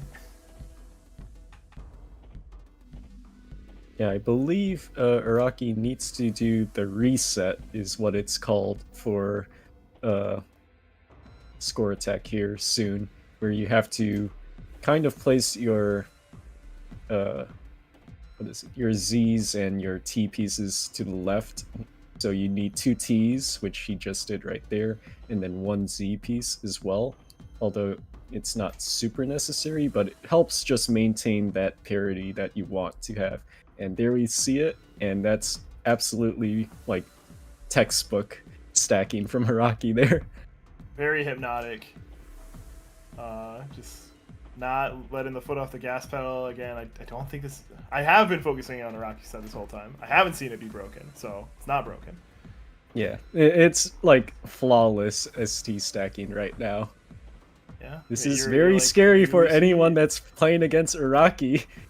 Seeing this. Again, like I've only seen Iraqi play in zone battle before right now, but such a monster in the zone that I just figured, like, score attack, pretty much single player would be no problem. And no problem, it is.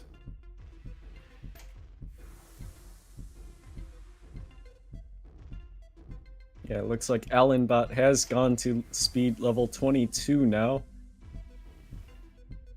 It's just playing a classic game of Tetris, you know? Just trying to stay low on the board, not top out sort of thing. No holes in the stack if possible. Just your very standard, I want to play. Gets the J spin nice and clean. Not that it would have been hard to adjust, but yeah, just really keeping it up over on Iraqi side. Knock him dead. Yeah, I think this is flawless into speed 21 here, which is really impressive. It's gonna need to get that nice, very nice tucks in. Yeah, it's just a little scarier to do stuff like that when you are playing at 21 instead of 20. And yeah, this is just textbook from Iraqi right now. Everything is like so clean.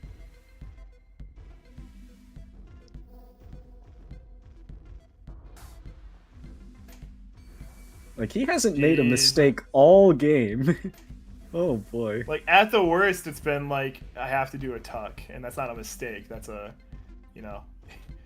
I mean, that's what you need to do in this game, yeah, sort of thing.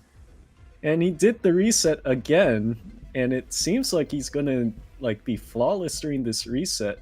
So, yeah, and that's wow, like getting the stack very prepared.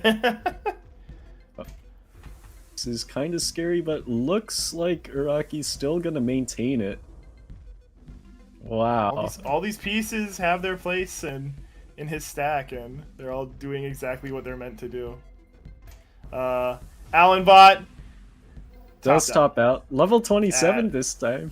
That's pretty nice. But yeah, it looks like Iraqi is like on pace for world record right now. Like, honestly. Iraqi is also your winner of this match, this set. So congratulations to Iraqi for going on to the next round. But we're gonna watch him play for a couple more minutes.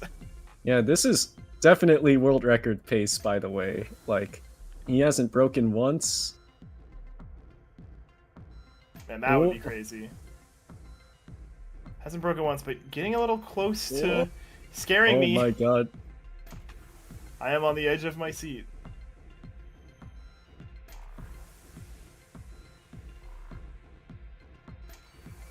Level 28, 0 breaks. Is still ST stacking on level 28. Oh my god. What is going on? He finally breaks at level 29. There's the first hole. Is at 0.9 mil. 2.9 on level 30. You can see. Where's the good piece? Where's the good piece? I want the better piece. Okay, so down stack going on in the master speeds. Oh my god. I feel like the only way you could really. Yeah, it looks like that's over. That's okay, good job for Iraqi. Level 31 breaks ST stacking on level 29. That is insane. I don't know what the world record is for level 20 start, but I swear that is really close. Because I don't know if it's 3 mil has been broken on level 20 start. What's the 20 start world record? It's over 3 mil? You know what the exact number is? Because Iraqi did 2.95, which is absolutely insane. 2.953 if you want to be real specific. Oh, it was only 60,000 points away. Yeah, that would have been close. That was really close. Damn. And that was by Zin, who is also a player in the bracket. But yeah, very, very scary competitor, whoever's facing Iraqi. Has what it takes to do it in zone and in score attack, which is kind of what you want to see in these matches, being good, a double threat, proficient in at least 2 game modes, or if you're Shocky, 3. So I'm excited for those Shocky matches. This stream is brought to you by Hyperkin, hyperkinstore.com, the best place to shop for video game peripherals and video game themed items. We previously mentioned their Apple Watch wristbands and Nintendo Switch cases, but just unveiled earlier during this tournament series is their new classic style controller. You can catch it in 3 Tetris variants, matching the 3 universal designs for the aforementioned products. They also have it in a couple of different designs. I don't know if I'm supposed to be mentioning this, but they have a weird collaboration with the metal band Spirit Box. You can get a Spirit Box themed Hyperkin controller. I don't know how that one happened, but hey, we like it. So if you're looking for somebody to give you that official 16-bit feel of gaming while being able to use it on modern systems and PCs, then look no further than the Hyperkin controller.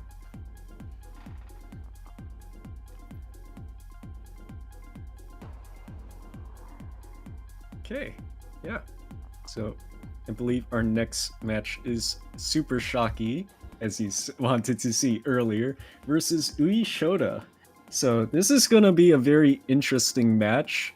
Shocky definitely is the one with the advantage in the classic. So I believe that's coming up. Gonna have to get to classic though. It's gonna be last. But yeah, over looks the hill like... and through the woods for that.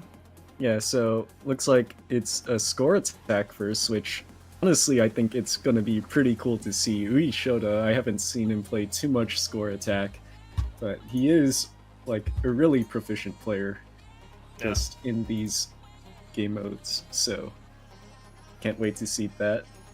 Here we have Super Shocky's player spotlight. Yeah, it's always interesting seeing what home console these players are playing on. Because for me, like, you know, with the high level of gaming that I do, I'm always just expecting everybody to be on PC. But no, this is a multi-plat game. You get Switch players because Enhanced figured out how to make such a beautiful product run on on the lesser hardware and get it working cross-platform. So yeah, look at Super Shocky's awards, like those top 6, the champions, the 3v3 winners for teams. Yeah. He has that resume of like insane stats and is the returning world champion from last year. So I'm excited to see how UI Sho is gonna fare against him. look at that zone battle rating. That is crazy. Yeah. 16k. Is pretty proficient in score attack as well. Classic is going to be pretty interesting to see as well. But look at those other things. The Ultra Score 132,000. That's very scary for anyone in score attack because that means that you're really good at just getting those T-spins quickly. And Purify world record holder. Like, if you haven't seen Purify mode in Tetris Effect, it's all the down stacking that you need to do, and UI Sho is just absolutely like insane at that. Probably the most the best defensive player, I would say, in the world. Like one of the best. Yeah, chews through cheese like a cartoon mouse. I'm digging these statistics, by the way. Like you get the official on paper tournament results, but then you also get like the more meta stuff, like, you know, single player accolades. That's cool. Big shout out to production. We all love production. Whoever's on it, I don't know. Who's making this stuff? Could it be our community manager or the community team?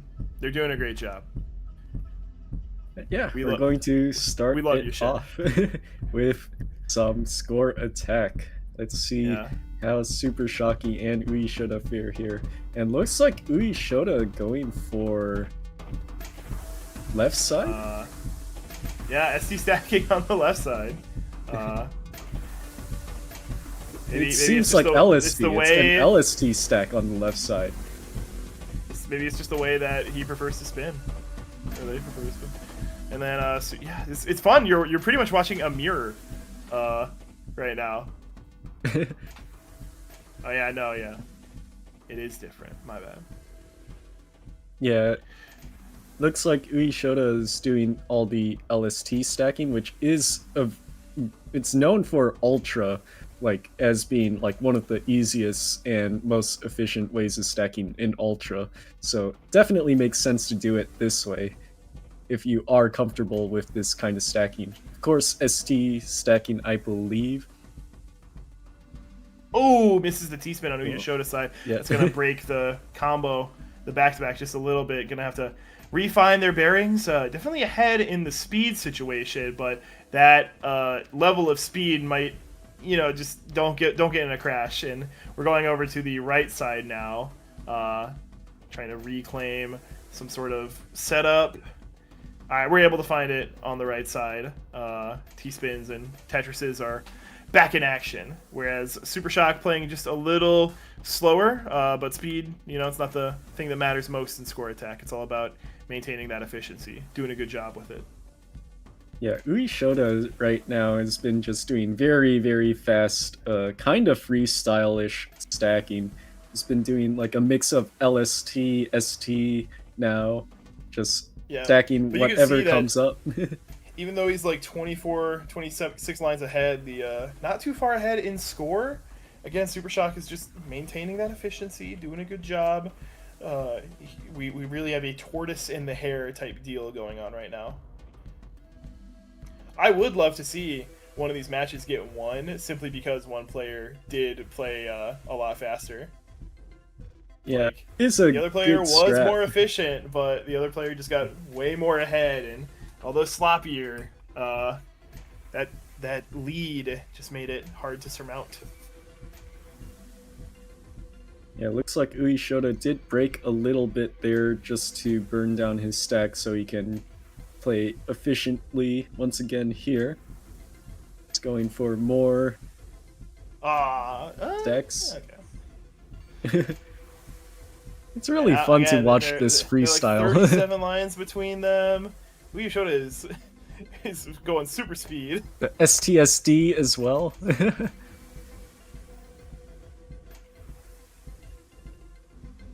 But yeah, level 25 speed catching up. Oh, yeah. How fast are we playing? We're already at level 26, only 3 minutes in. Jesus. Yeah, Uishota just like slamming down those pieces as fast as possible. Uishota like, oh yeah, I forgot they get really fast. Ah! Every misdrop ever that could happen. Of course, being accelerated by the speed. Not able to get the JPs in there and everything falls apart. Uishota tops out there. He can't handle Not the higher far speeds. enough ahead in score where I don't think Super Shock is gonna let this get away from him. Yeah, Super Shocky, I don't think he's broken ST stacks yet. And there you go. There you have it. Super Shock opting to top out instead of playing out. Look at that efficiency, though. 14k per line average. That is absurd. Like, I think, like, what is it? Is that the max, like, terms of efficiency for ST stacking or what's expected? I think it's around 15k-ish. I not to sound too whatever, but you would know better than me. Yeah. Yeah, Uishota building some interesting shapes here. I don't think that's what he wanted. Definitely building something. He's gonna burn it down a bit. Yeah. This doesn't look good for Uishota to start with. Meanwhile, Super Shock, kind of like, again, these really methodical and hunting piece placements, but able to find them and able to get the optimal stack going. As we have learned circa 50 seconds ago, speed does not ensure a win for this kind of Tetris, and Super Shock is just, I mean, not to say Super Shock's slow. Super Shock is driving a 5 over the speed limit and getting there before everybody else. Yeah, and this is looking very rough for Uishota already to catch up from. Who is ahead quite a deal of lines and behind quite a deal of score. It's definitely there's definitely a hill to climb for Ouya Shota, and yeah, that hill is paved with efficient LST or SD stacks. Yep, Shocky just building the cleanest stack you will see all night. I mean, that's what these players have been doing, the score attack players. Just absolutely destroying in this regard. And after this we have Zone Battle, which, you know, I feel like could be anyone's game. I feel like the average person is going to say that Ouya Shota is going to run away with it, but I think Shocky is here. You know, it's in the name. Shocky's here to shock. Yeah. I'm going to have to get that J piece in there. Easy. Money. Twisted that J piece to clean up the stack. It's like money in the bank. Yeah. We showed already at level 21. We're 2.5 minutes into it, and we're already at the transition on the Shota side. Yeah, he's playing Ultra Mode. That's how he's Super treating Shock, this. Super Shop is 26. 26 lines behind the transition and way ahead in score.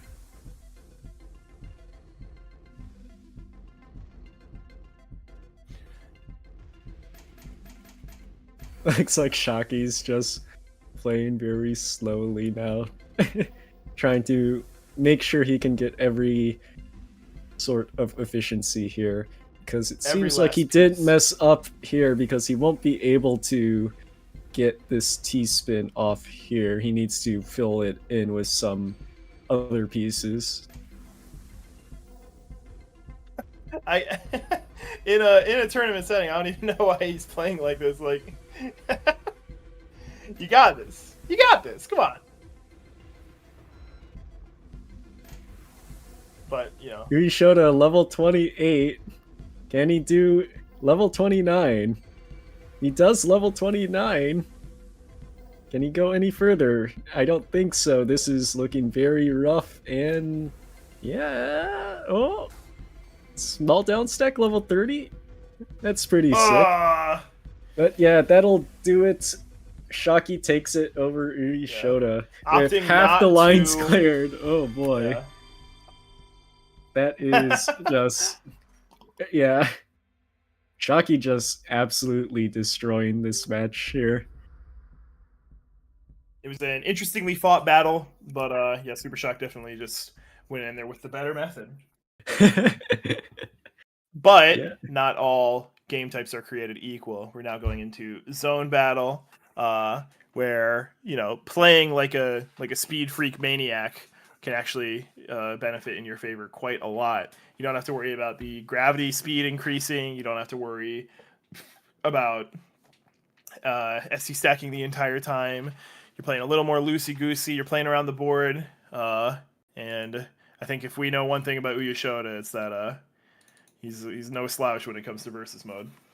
Yeah, I swear Ouya Shota is basically like unkillable in zone battle. The only people that can touch him are like Kazu and Akashi Robo on ladder. So we'll see how it goes. Because it is gonna be very interesting to watch here. I think we're still in a black screen, by the way. I don't know what's going on here.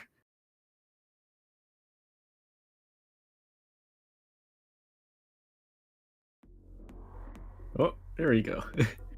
But yeah. Scoreboard. Let's hope. Let's see what happens in zone battle. I believe Ouya Shota should have the advantage here.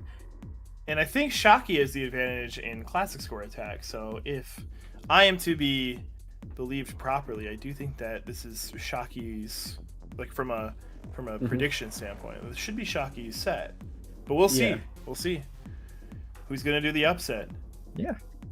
But yeah, Shocky is also no slouch in zone. I believe he was around close to the 12k range and has been shown like to be pretty proficient in zone, especially if you have that ST stacking proficiency. You should be very efficient in your zone gameplay. So you'll expect very high zone lines from Shocky, I believe.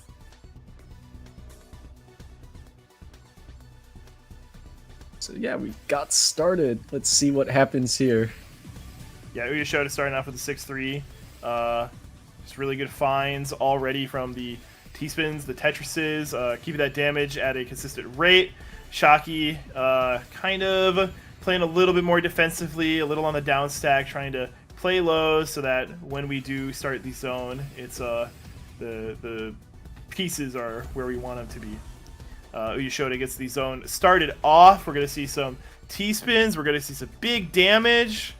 Didn't get the Z piece early enough. Would have liked to see that. And Ouya Sho getting us out of the zone just as quick as we got in with 19 lines cleared and 52 attacks sent. Not going to be able to mitigate it at all from Super Shock's side, but will be able to stay alive. Ooh. Tiny little bit of a misdrop near the top of the stack. And Ouya Sho is in a prime position to twist the knife and take us into the second round. Super Shock's going to have to use that zone IRS, ASA now. it's not. Does it happen? Interesting decision. And we're going on to round 2. Yeah, that 148 DPM, 100 lines attack per minute. That is very strong from Ouya Sho. Any critique of the speed that Ouya Sho was playing the last round of that score attack set? It's now like, okay, well, I guess you can play really fast here.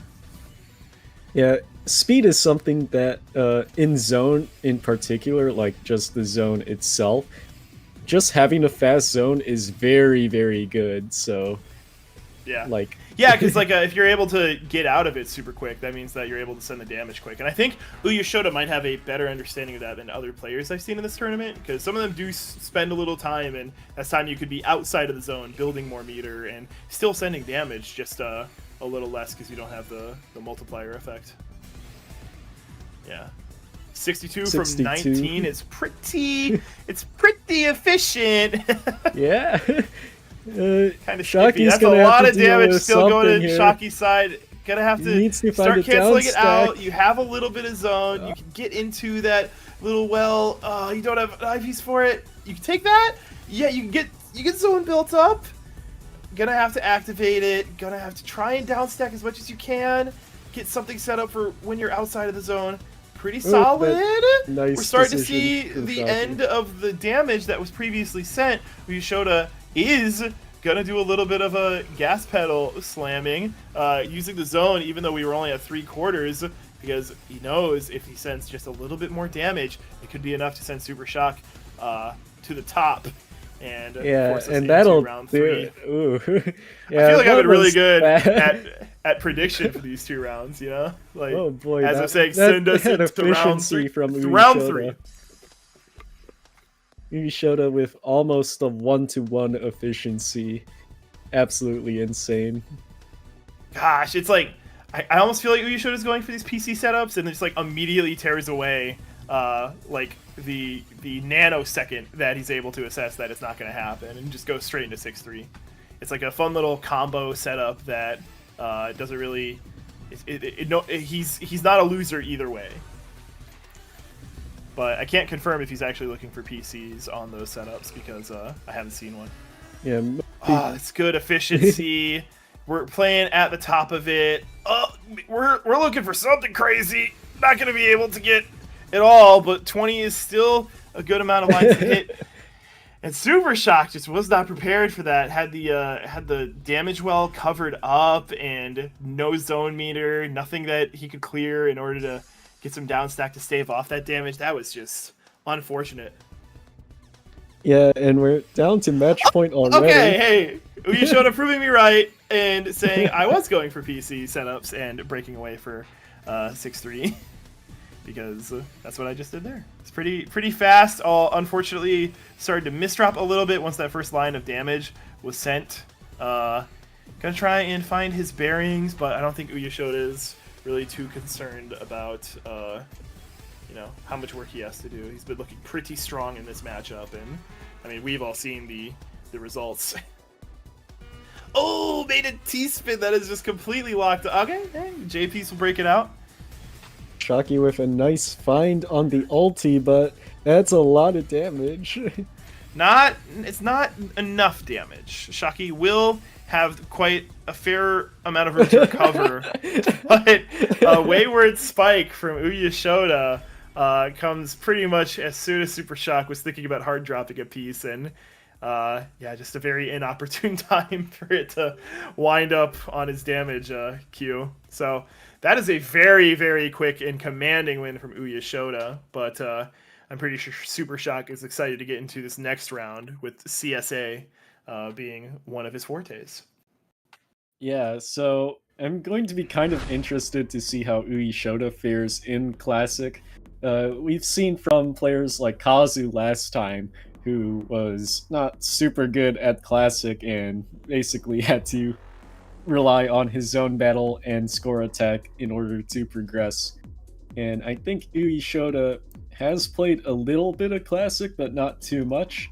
But he's coming against a Super Shocky here, who has maxed out in Classic, who has done really well in just Classic tournaments. So we're gonna have to see what happens here. This is gonna be quite a lot of fun to see.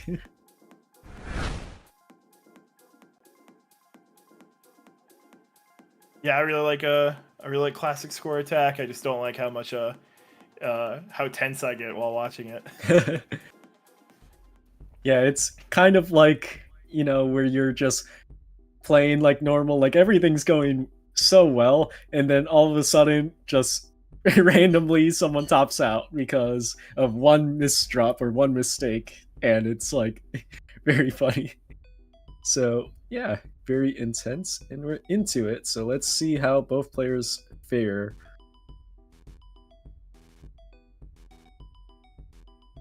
Looks like Ouya Shota is able to handle these 18 speeds so far. That's a good sign. Starts off with the first Tetris of the CSA set going to Ouya Shota. Gonna have to start. That stack's getting just a little dirty early on. Oh, that was a very nice O piece. Unfortunately, Ouya Shota's going for a left well. Oh, you can't spin that piece. This is a zone battle.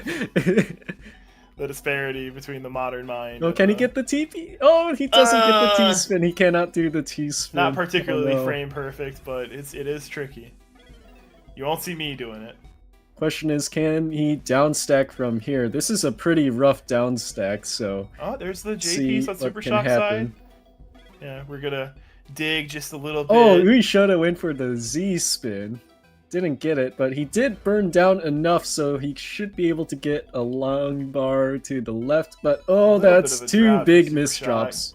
Finally finds a long bar. Yeah, I think this might be it for Ouya Shota here. And that'll do it. Wow. A very early top out for our first match. Super Shock going for the optimal rotational top out so we can get on to the next one. Super Shock sitting at set point would put him pretty far into the bracket. Yeah, it is very difficult to play just even these 18 speeds, so yeah. Just very impressive to see that Ouya Shota is able to at least handle some of it, because playing level 18, especially as a non-classic player, I would highly recommend you guys to try it out. It is very difficult. I can attest to that. It's not my favorite. It makes me feel stupid. Yeah, we're starting out here pretty strongly. Ouya Shota needs something to fill in that hole, is able to do it. Now needs to clean up a little bit here. Unfortunately, he's long bar dependent now on the left side. He gets one. But only gets it for a triple. Yeah. But that's really good. You want to be able to have the clean stack, even if it costs your points. Yeah, no Tetrises for Ouya Shota. Super Shock sitting on a couple. One more added to the collection. Getting that score up, staying in the lead, looking like the runaway success with this particular match. Yeah, but in Classic, anything can happen. Especially if someone tops out early, it's really easy to do. So I expect Shocky to try to play as safe as possible in these matches. So if he needs to burn, he'll probably do a burn. Oh, that right side though. That doesn't look good for Shocky. Really needs a long bar. There's no long bar. It's getting pretty high up. Finally finds one. And now has to burn down from a very awkward position while UI Sho has the clean board. Yeah, you're you said anything can happen, and anything is happening, or at least something that falls into the group of anything, which is anything. Yeah, but you can see right there, Shocky just made a quick decision to play a lot safer, burning down with a couple singles just to be able to play at a more reasonable height. Meanwhile, UI Sho's board not as clean as before, so have to see how he clears up this set of pieces. Sets up for a T-spin. This isn't, oh, okay. Yeah, he avoids it because he doesn't trust himself in doing that T-spin, which is good, honestly. Meanwhile, Shocky building up on row 2. Burns down with a triple, playing very safe. Finally finds an eyepiece to bring that Tetris rate up a little bit. We're about halfway to the transition from both players. They're not looking bad. UI Sho is definitely in a better spot than last round. Yeah, pretty easy but to see being around twice the score behind is not good. Yeah. So we'll have to see what UI Sho can do to catch up. But it's not looking too likely at this point. UI Sho needs to find some more efficiency. Does get a really nice Tetris to get a clean stack once again. But Shocky's still building on row 2. I appreciate UI Sho doing these like super low down clears. But I think that maybe I would have liked to see some there.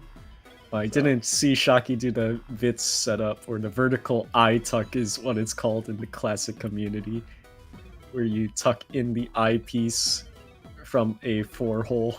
It's very cool to see. UI Sho stacks looking pretty solid for what it is. Oh, you cursed it. You cursed it. Whatever. I take no responsibility. But yeah, gonna have to clear out that L somehow. Gets a long bar, barely over. That was very scary for a second. But yeah, looks like Shocky is going to be able to burn out here cleanly. But 24 lines away from transition. Yeah, UI Sho is honestly playing really impressively for someone at his. Misdrop from Super Shock. We're playing pretty high. A little stuntman action going on. Yeah, and Shocky opts to burn it down, sacrificing a lot of efficiency, but he knows he has the lead right now, and he knows he can play at those higher speeds more comfortably, so all he has to do is just not top out if possible.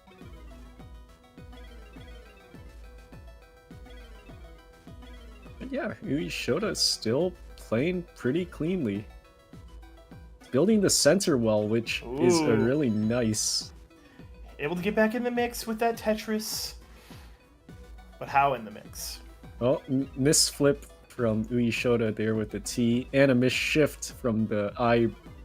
So that's going to sacrifice quite a bit there. Yeah, it kind of looks like he's making the most of the situation, though. Maybe not. Yeah, but we're getting to transition for UI Sho, and Shocky still 160k points up. This is looking pretty much done. There's no way UI Sho can get a piece to the right there. Yeah, so. If that eyepiece was able to get on the right, maybe, but yeah, this is Super that'll Shocks, do it. and Super Shock wins the set. Yeah. Super Shock going on to, that was winner's side, right? Yep. I mean, there's So- only winners, so Oh, yeah. okay. But yeah, that'll do it. Shocky takes it over UI Sho, and UI Sho honestly pretty impressive the for bracket looks. classic. Definitely really clean classic play for like a zone battle player. Like, honestly, Yeah. pretty impressive. Especially 18 speeds. Like, those are very difficult for someone that's not proficient in Classic. So, Yeah. Super Shocky definitely looking like the jack of all trades though that this tournament requires. You know, friggin' yeah. balled I mean, out that's in score what attack happens, and classic yeah. score attack. Yeah, It's good stuff. that's why he won the championship last year, so, Yeah. you know, So- it's... Your winners of the previous two, we saw Super Shocky take it over Ouya Shota 2-1. We saw what did we see? We saw Iraqi Iraqi. take it over Allenbot, who, you know, Allenbot did so crazy in classic score attack. But then we got to the modern stuff. Yeah, you know, we saw a couple of other matches on stream tonight, but your bracket's almost looking complete. We only have a couple more matches to play up until we get to the top 4, which will be seen tomorrow. OSW versus Zin SS and Kazu versus Foox, who we saw take down Kirby just a little bit earlier. Yeah, pretty excited to see who makes it to the next round of matches. Unfortunately, I will not be here to commentate for the rest of the night, but I will be back tomorrow. I have to go make the big bucks at my job, but yeah, a fun night. I really feel like this might have been like one of the most interestingly skill gapped nights for a lot of these rounds. Yeah. You saw some rounds were like, oh, both of these players are familiar with this mode, but then you saw like in classic score attack, like, yeesh, just Yeah. completely one-sided. It's what happens sometimes, so... That's what happens Either when way, you get it's the pretty impressive. triathlon format, and yeah, I hope you guys have a fun time watching for the rest of the night. You're in good hands. I think I'm being replaced by the main man himself, Big Dog, Beast and Shen. So you couldn't ask for a better replacement. You could probably do a lot better than me in a lot of regards, but yeah. So you guys take care, have a good night, and remember to support the stream by engaging with sponsored products like these.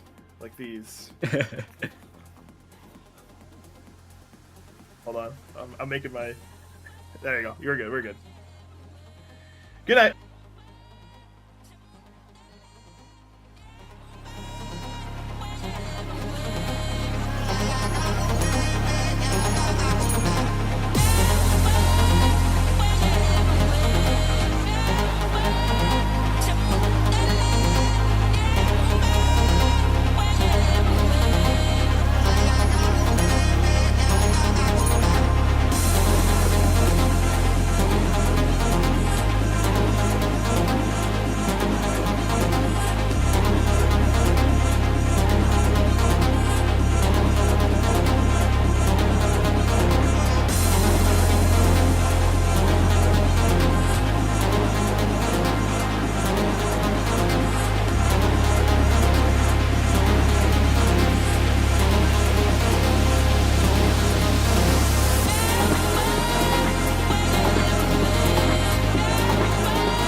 All right, everybody, we are back, and I am joined with Kronos for the last two remaining matches. We have OSW versus Zin SS coming up, followed by Kazu versus Foox.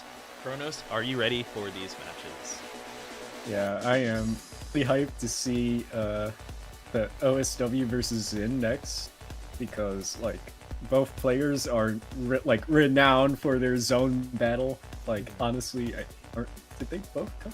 Or no, Zin came in from score attack, so right. Yeah, but Zin is still really good in zone battle as well, and I'm pretty sure OSW has a lot of score attack knowledge, or at least can throw down in that. So if those two go pretty interestingly, I'm curious to see how both players fare in Classic. I do know Zin has played a bit of Classic, so we'll see how OSW fares in comparison.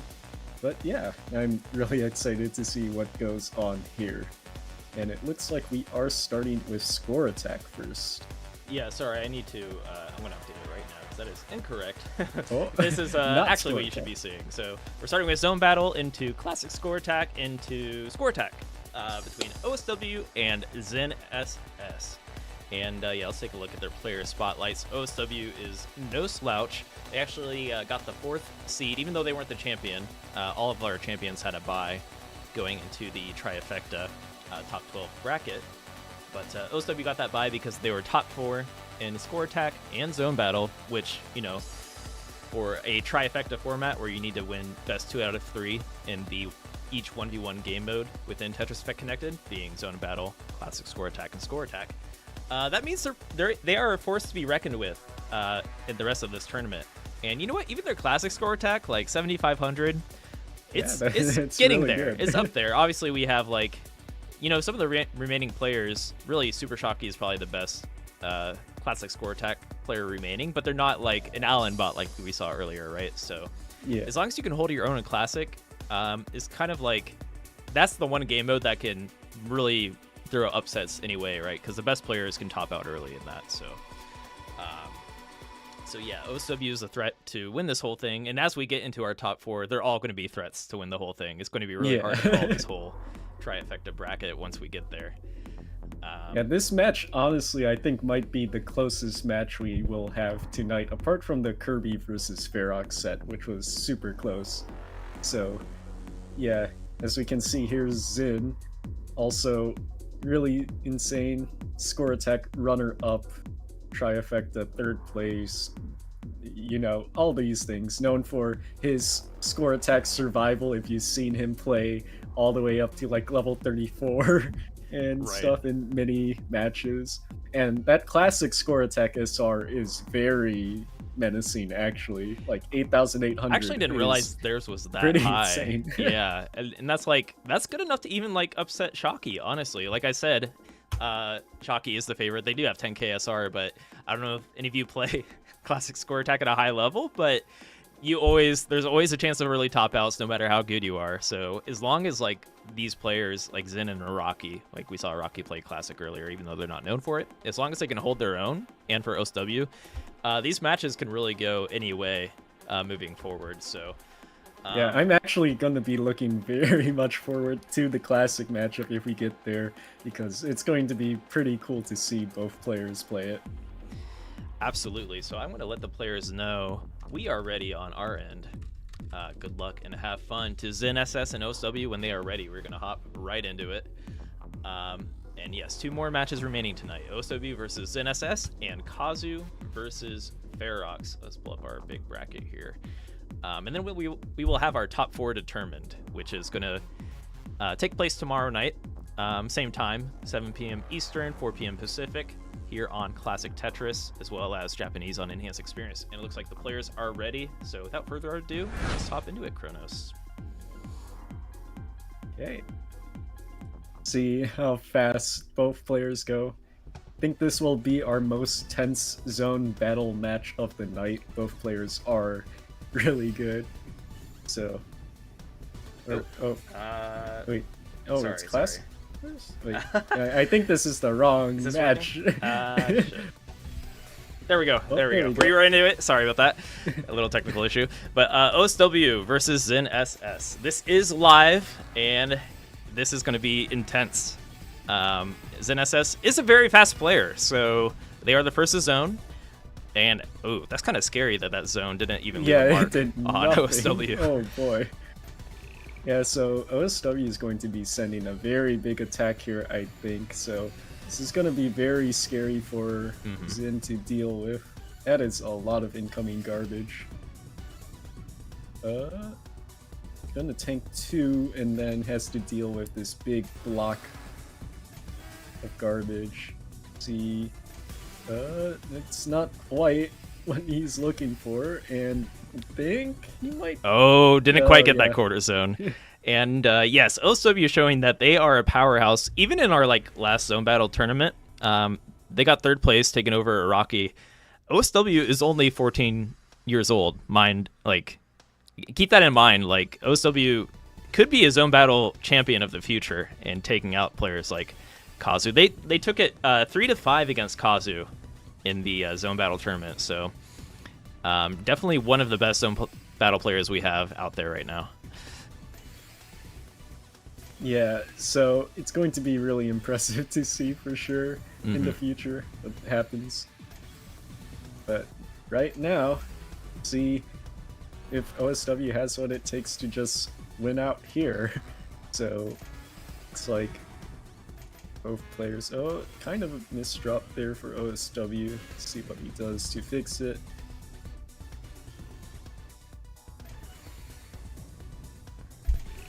Ooh. Oh, that's very bad for OSW, and he tops out the missed T-spin at the top, and that lets Zin take a round. So very clean gameplay from Zin right there. Yeah, so Zin, no sweep for Zin, and Zin showing that they are about a 14k player right now in zone battle, so they can take it to OSW if OSW isn't bringing their A game. So let's see what happens here. If Zin gets this win in zone battle, that'd be huge for them moving forward. Yeah, but this stack kind of looks a bit messy. Was able to clean it up, so should be able to burn it down. It's not that efficient though, so it's gonna suffer a lot in terms of damage. Only 42 Tetris there. That is not quite what you're looking for, so let's see what OSW does. 39 Tetris? Both players not really sending the most efficient zones. Those aren't bad, but we expect better from players of this caliber, right? We're used to seeing higher zones.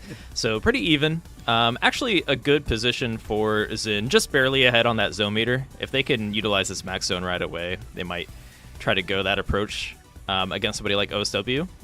Because I would say OSW is the more efficient player, so if Zin SS can maximize quick zones against OSW, that would be a pretty good strategy going into this. But with that being said, OSW's efficiency just straight up blocking out these zones from Zin. Yeah, and that was not the best zone from Zin, and we're into phase 3, and there is so much garbage coming into Zin's side. I think this might be it if Zin doesn't get a super big zone here, and it doesn't seem like his was enough. So OSW will take round 3. Very nicely played from OSW with that 147, 119. Pretty good stats, Kronos. Yeah, I mean, that's like twice as fast as me. So, you know, pretty fast.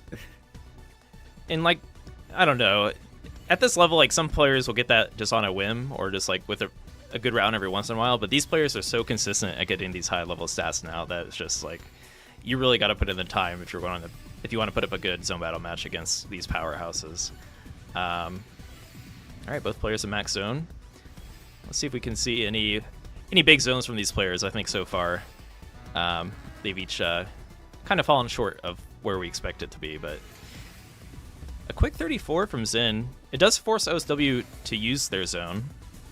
Yeah, I think Zin's been trying to force speed a lot more here. just to try to keep up. Yeah, that's not bad as long as you can force OSW to zone, right? And if they can tank this, that'd be huge, and they do. Yeah, but that doesn't look like a pretty zone. Yeah. So. Well, it does negate, at least. Oh, barely getting that long bar in time. Oh, that's a fatal misdrop, I think. Oh, boy. That is very scary, but any one more point of damage is going to top them out, so... that looks rough. Yeah. Unfortunate for Zin there. That eye misdrop from the spins. That's unfortunate. Couldn't spin the eyepiece all the way over to the right or left. Yeah, OSW on game point. Just needs one more point to advance. Will Zin be able to bring it back and bring some more powerful zones? They are throwing the speed into their zones, like we've mentioned, but he needs to really throw a little more efficiency, make sure OSW zones, and I think the game plan, if you're trying to zone first, is to try to tank OSW's follow-up, knowing their efficiency, which we're really close to last round. Let's see if they can perfect that going forward here. Ooh, little misdrop from OSW. Yeah, and this looks like a... Oh, right as I was about to say, it looked super clean. Zin started misdropping in this zone. It's able to clean it up a little bit, but that was a bit slow and not too efficient towards the end, so see what happens with OSW here. Zin misdropping quite a lot. Well, fortunately for Zin, OSW wasn't able to tank any of that. I do expect they have a stronger zone here, but because Zin is the first to trigger those zones usually, they're able to tank some clean garbage and do have that zone advantage. Yeah. It does go sort of well, but... That was questionable. Yeah. Yeah, so this is going to be a scary attack coming from OSW. Oh, I think Zin might be able to handle this. It was only an Octress from OSW. Something happened there.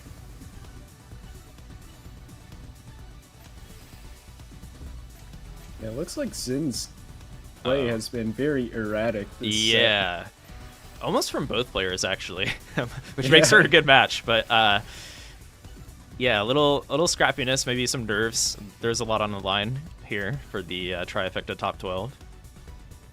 This is our biggest... and that eye misdrop. That's gonna they have a zone. be like fatal, I believe. The IRS to live for a they get the little quarter. bit longer. Very nicely done. But OSW is going to have... That's enough. Even if they survive here, OSW is about to bring on a very powerful zone. OSW known to be able to hit those 20s in Phase 3. And just about there. A 57-18. Yeah, I think that'll do it. Yeah. There's no coming back from that for Zin. The only option is like a god level down stack, but that did not occur, and OSW will take the first game in zone battle. Yeah, that looked pretty rough for Zin. Lots of misdrops on his board, and in fact, both players misdropping quite a lot there, so we didn't get to see like the super insane like zone line clears, but both players were definitely bringing out the speed, so yeah. All right, now so we move on to Classic. Yeah, we are going to hop into Classic. Actually, I was surprised Zin picked Classic, because I suppose OSW can throw down and score attack, so Zin is feeling pretty comfortable here on the Classic, and they weren't near that 9k rating, so I assume they can throw down. So pretty excited to see how this plays out. And actually, OSW isn't that far behind on rating in Classic score attack, and I don't remember if I've ever seen them play Classic, so this should be interesting to see what they bring to the table. Especially like moving forward, like if OSW has a decent Classic score attack, that might bode well for them in other matchups. But yeah, it's going to be pretty interesting to see for sure. I do think Zin's Classic last year did help a lot for him, so see how things go this time around. And I believe he also improved quite a bit. I think he was like low 8k, if not like 7k in Classic last year. Oh, definitely. Zin has improved since last year. Yeah. now almost nearing 9K, which honestly is super impressive. So let's see how it goes. Looks like both players are in the lobby. They had to go ahead to get started here. Oh wait, ZSS should be on the.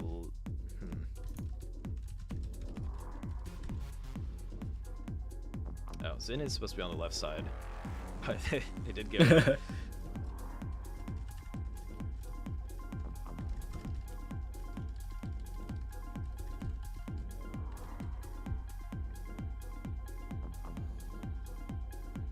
right, I'm going to let the players know. Zin does get the level choice here, so maybe OSW will just be friendly and pick their level. All right, so Zin SS chooses 18. All right, there we go.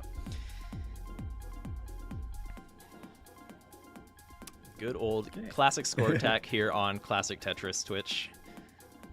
Yep. What more do you want to see? Kronos, have you had a chance to play much Classic yourself since the release of the Connected patch? I think you've gotten up there a little bit, right? Yeah, I've played a bit. I've been hovering around 8.2, 8.3K. Just playing those one-off matches that I lose like 80 rating and then win back like 5 or so games. So that's how it goes. Yeah, no, it really is. Like, there's a reason that, for example, the zone battle rating is like the max rating is 18K right now, right? Yeah. There's a reason you don't see that in Classic because it's very volatile. Yes. So I think like the highest ratings are just over 10K. And that's for a reason. It's because it's a volatile game mode for sure. All right. Pretty strong stacking here to start for both players. I don't think you're showing it on screen, by the way. Oh, I'm sorry. Oh my god. That's what happens when I... Oh my god. Okay. Shoot. I see a loading screen. Yeah, sorry. Oh. Sorry about that, everybody. There we go. A little technical issue. Thank you for the reminder. A little harder to multitask when I'm commentating, so I apologize. Okay, so both players are pretty even to Yes. start with, so that's good to see. And yeah, you can see how differently like these players play compared to like standard classic score attack. Like we see OSW like seemingly to tap a lot more instead of like dashing or using other mechanics. yeah, the dash takes a lot of practice, and really in the end is it unless you really master it, is kind of inferior to hyper tapping, right? So like starting out learning hyper tapping is not a bad way to go, but if you can really, I'm surprised a lot of modern players do tap rather than use dash, because you know, to be the best modern player you have to have a good dash muscle memory, right? So I've always preferred playing dash in Classic, and it feels right to me. But yeah, players like OSW, Dormy, that kind of are able to throw down in each tend to hyper tap. So OSW, oh, that misdrop. It's not the prettiest. So Zin is in the slight lead, but Zin's board also not in a good state as well. So both players are in danger at this point. See how they decide to clear it out. Zin stacks on top of the hole, so that is not the best look. See what happens here. Is able to burn it down. OSW in the meantime, it's a Tetris. So scores are very, very even. This is very surprising. So yeah, this is such a close matchup right now, with OSW barely taking the lead now. Yeah, I kind of love to see it because this isn't either. They're both modern Tetris mains, so the fact that they're playing pretty good Classic right now. Like this is every 25 lines, you kind of expect like 100k from a max out player, right? And that's probably, of course, over time. This is when I used to be active in Classic. Zin tops out. I think he can't get an eyepiece in the other side, and OSW takes round 1. Wow. So this is actually match point for OSW if he can take this next classic game. Which would be heartbreaking for Xin, and this is Xin's game mode of choice for this time, so we'll see what happens with this second round. I didn't realize OSW had this clean of classic. If this is the case, like... Yeah, the OSW is scary. Yeah, they're going to be very scary moving forward, even against Shocky. Like, they were hitting really good tucks and stuff like that take a lot of practice, typically, for like a classic player to pick up and learn. I'm really liking what I'm seeing from OSW, and Xin SS picked this game mode, so they're obviously confident in their matchup here against OSW. But... Wow, that was a smart line burn from OSW. That was actually insane. Yeah, OSW seems to be picking up on like a lot of the little classic quirks that go a long way when they're in your arsenal, right? Like little spins, tucks, and stuff like that kind of get lost for a lot of modern players that try classic for the first time. OSW is picking up on it. Oh, miss spin from OSW. So it's going to have a pretty annoying line right there to deal with. It's going to burn it down with some interesting pieces. And yeah, still pretty clean. I mean, this is really high level classic play, honestly, for just non-classic Tetris players. Exactly. It's like... honestly, probably the best non-classic Tetris players in the tournament right now, or at least people that are not known at all for classic. So, agreed. Yeah, OSW with a very weird stack. It's kind of weird pieces to deal with. Has to find some way to burn this set of weird pieces down. Xin, in the meanwhile, pretty decent of a stack. Seems to be building a left well. Yeah, OSW taking a lot of time to get out of this, but they're making decent decisions. It's just a matter of, there we go, we're going to get the right pieces here. And if I would take this burn, we'll see if they're opting to burn there. For players that are a little newer to classic, I would always recommend like get back to your right well as soon as possible. Playing center well. Of course, these players are used to playing center well in like modern Tetris, right? But just how you want to take burns in classic and whatnot. Hopefully OSW can transition back into that right well. Pretty much ever since that first misdrop, they've been having issues. Yeah, it is very difficult to just clean your well with random pieces. Yeah. Especially if you're not... Oh, Xin! But that Xin, is yeah. not what you're looking for. I don't know if Xin can get a piece to the right side. Well, this isn't free for OSW. Let's see if Xin can actually survive. Doesn't look like they're going to. And if OSW can clean this board up, there is a 2-minute timer, and 100k isn't free for like players of this skill level, right? Yeah, especially because OSW is already really high up to himself. And like just getting the number of pieces and all the lines cleared. This is going to be a really rough comeback. That's a very rough set of blocks. Oh my god. Oh. I don't know. OSW's tap speed. It over. Oh no! No, it's not enough. He doesn't get the long bar over to the left. Xin SS is saved. Oh boy. That was... that was pretty exciting. Oh boy. But yeah, we're down to match point for both players. The decider. Let's see what happens here if the 18 starts.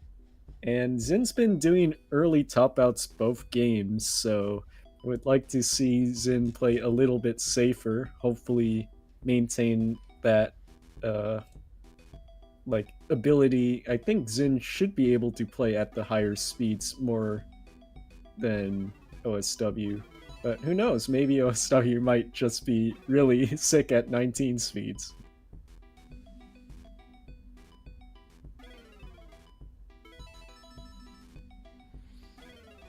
Yeah, it looks like Xin is opting to play safer, doesn't take a Tetris, and is now building with...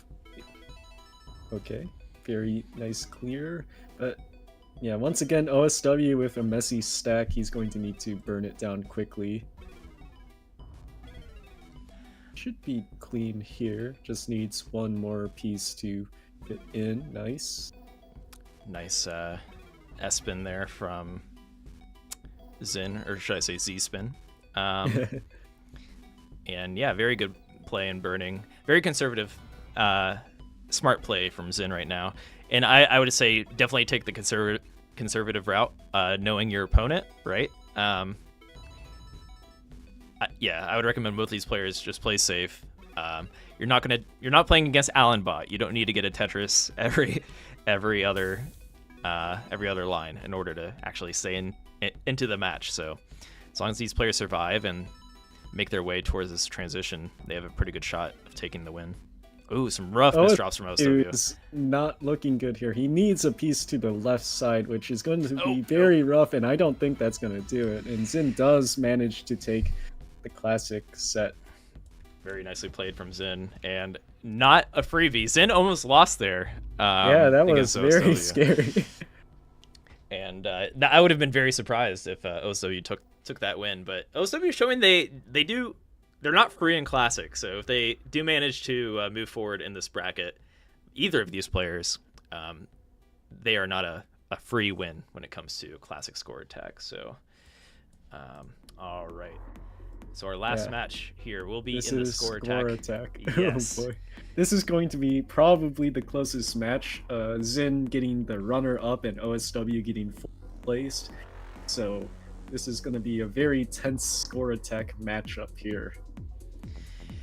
Yeah, and it's only a first to two, so I think Zin did get the higher placement in the score attack bracket, and I think they're considered the better score attack players still, but we saw some awesome play from OSW within that score attack tournament, and they threw a lot of speed into it, so they might...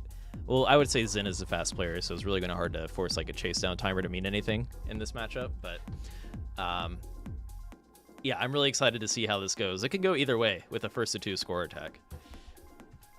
Yeah, it's going to definitely be very intense. And honestly, this is going to be like a very, very fun match to watch for sure. So, see how it goes. See if I want to see Zin get to those level 34s. That would be very fun to watch. All right, both players are finding their way to the lobby, and we are going to close out this top 8 matchup. Winner goes to face Super Shocky tomorrow in the top 4 bracket. Let's take a peek at that bracket, actually. Here we are. Oh, there we go.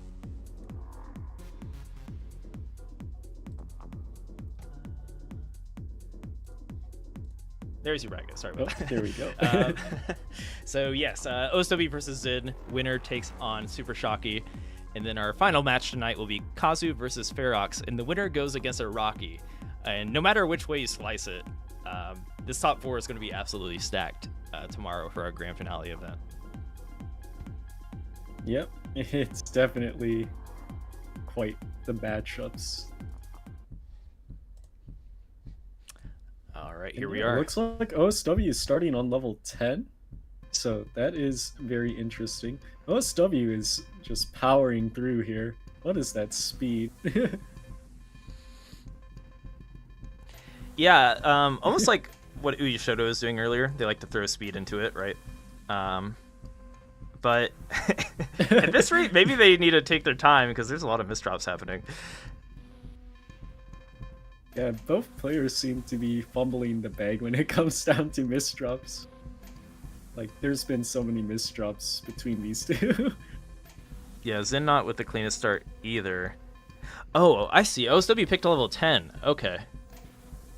So, with level 10, you can really make speed a factor. They're already ahead by 20 lines. Okay, that makes a lot more sense. Like, if you're forcing speed like this on level 20, it's like, what are you doing, kind of? But, yeah, with level 10, there's a much better chance of forcing a chase down timer. This might get interesting then for sure, because it seems like Zin doesn't have a clean board to ST stack right now, and he's still been making misdrops. So Zin has to clean it up here if he wants to make sure that he stays ahead, especially in this match.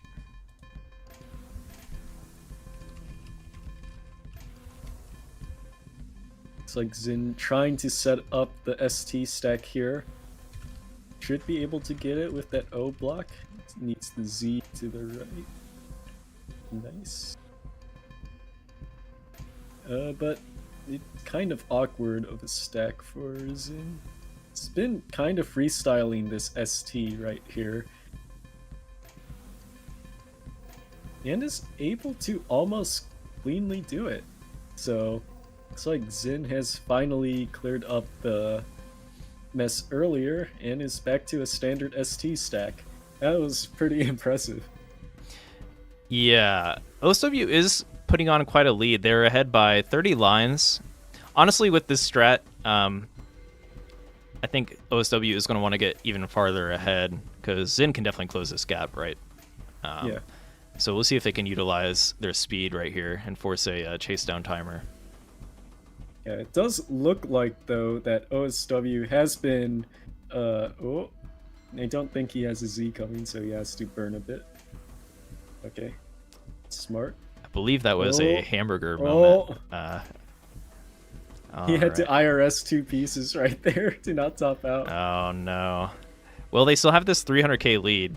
Really, with how OSW is playing, like... I wonder what kind of lead they're going to want for 2 minutes against Zin. I think it's quite a lot. It's definitely more than this right now. At least 400. I would like to see 400. I was thinking at least 500. You think honestly. so? Yeah. We haven't had Because this it's a situation too lot. much, so I'm not too sure. But yeah, with the caliber of players Zin is, you're probably right. Like something more like a 500. Yeah, sometimes I think even that's not enough. Like, it just doesn't feel comfortable to, like, rely solely on just speed. So you still need to make sure you have some efficiency as well. And OSW did do a bit of ST stacking earlier, but now it's not the best, and it's still only 300k lead.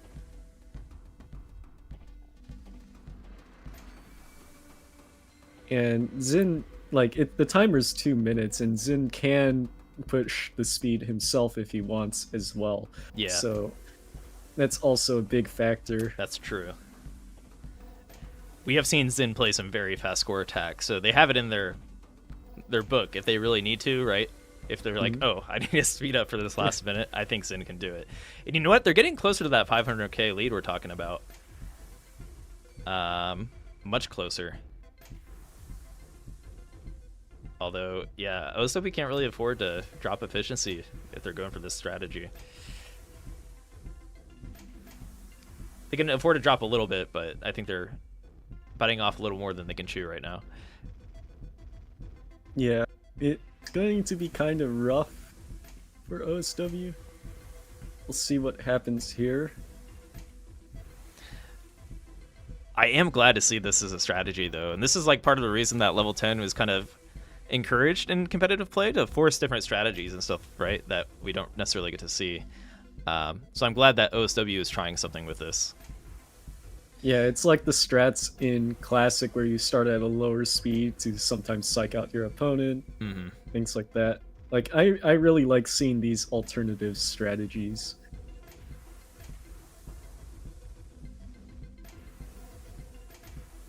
And yeah, we're getting to 600k. That gap is getting up there, actually. 700k. I'm really curious to see how this plays out. Like, we haven't seen this in tournament play, really, at this caliber. Yeah, I think it definitely depends a lot on the difference of line count to the score as well, yeah. Because you think Zin has the ability to clear 80 lines, let's say, if OSW tops out here. That's, like, kind of a big factor. OSW might just want to top out. Yeah, there we go. Yeah. Because So- they lost like 100k on their gap there. All right, so, well, I was going to say 8 levels to chase down, but for Zin, it's like at least 10 levels. So we'll see what they can do. 1:40 for 527k, and that is dropping quick.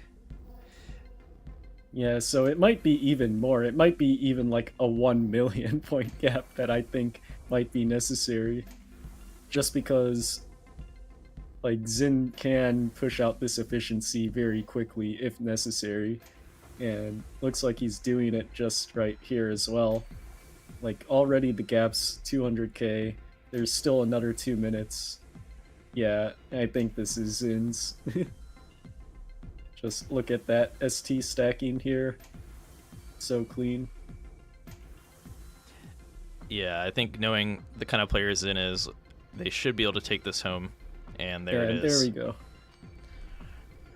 Looks like we did accidentally set it to 1st to 1, so Zin is going to pick the next level here.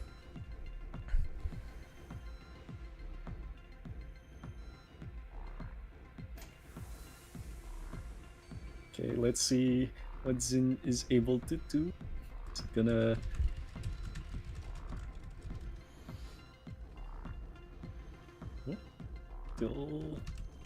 Okay. But yeah, honestly, that was pretty close. It was 100k off of Zin. So honestly, if OSW like played more efficiently, he might have taken it instead of pushing speed there. Because Zin's score wasn't super high as well. But I expect that the speed that OSW was playing at caused Zin to need to push a bit faster as well. So we'll see what happens in this next round. Which is match point for Zin this time. Yeah, so OSW is up 1 game. Apologies for the incorrect room setting here. But yeah, let's see what if OSW can move forward in Trifecta. Both of these players, okay, I keep saying this, but anyone can take Trifecta home, I feel like, in the remaining player pool. So yeah, for sure.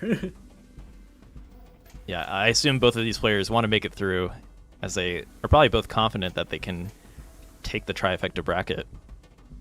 Speaking about pushing speed, OSW right now has done ST stacking like perfectly so far, and is going just like as fast as before. Yeah, and I think we saw this a little more from them in their score attack, like actual score attack bracket run. They were throwing speed into it the whole time, and not misdropping quite as much as we saw from them in this last game. So maybe they're a bit warmed up here and really bringing it. They haven't dropped anything yet. Actually, much more efficient than Zin so far. Yeah, this is pretty pristine for OSW. Like, this is super scary. Yeah, this is deal with. Like as good as it gets. Oh, he does the reset here, which is what you want to see, and does it perfectly. Very nice. Oh, wow. Oh, I think that was a mishold from OSW. Let's see if they can find the fix here. It's gonna have to improvise here. Yeah.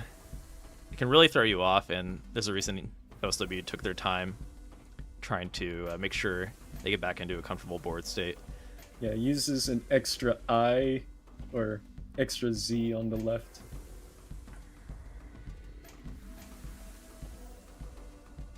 And yeah, is back into it, and this is honestly super clean from OSW. Both the speed and efficiency right now. This is awesome play. But Zin is no slouch, and what Zin has up their sleeve is they can play probably a bit later into post level 29, right? And yeah. OSW was no slouch though. They were hitting T-spins on level 30 last game, so they're really going to bring the efficiency this round, it looks like. Wow, 700k point lead from OSW Jeez. already, and hasn't broken this ST stack. This is awesome. Like, I honestly can't imagine facing something like this. If they brought this caliber of play to the score attack bracket, like the whole time, like they would win it. Yeah, they Like, might win this. Yeah, they could have won the insane. thing. Very cool to see. Oh wow, that okay. OSW, you're crap. Absolutely insane. They haven't dropped ST yet, and they're at level 27. Flawless. Oh, finally breaks it. Okay, but at 27 it's okay to break. You know what? Has Zin lost much efficiency other than like the beginning there? I don't think so either, but still, it is quite the lead that OSW has built up this time. And as I said before, maybe 1,000,000 points might be enough for OSW. But what is this OSW? What is this down stack? That down stack was insane. No one really thinks of OSW for their score attack, but at this point forward, people need to be like, okay, OSW is a score attack monster after a play like that. But this is Zin SS, so let's see what they can do. Now we have Zin. So, has 50 lines to make up, and still needs to play super efficiently. Has a minute and a half to do it, so we'll see what happens. It's entirely doable, especially from Zin. So, question is, can he do it? Ooh, that was smart. Building up the center there. Breaks the T-spin there, just to be able to maintain the stack. And just a reminder for anybody tuning in that Zin did take the first point, so in order to go to the decider, Zin needs to... OSW needs to win this point. Yeah. It's getting close, though. 1 minute left, and 160k points left to go.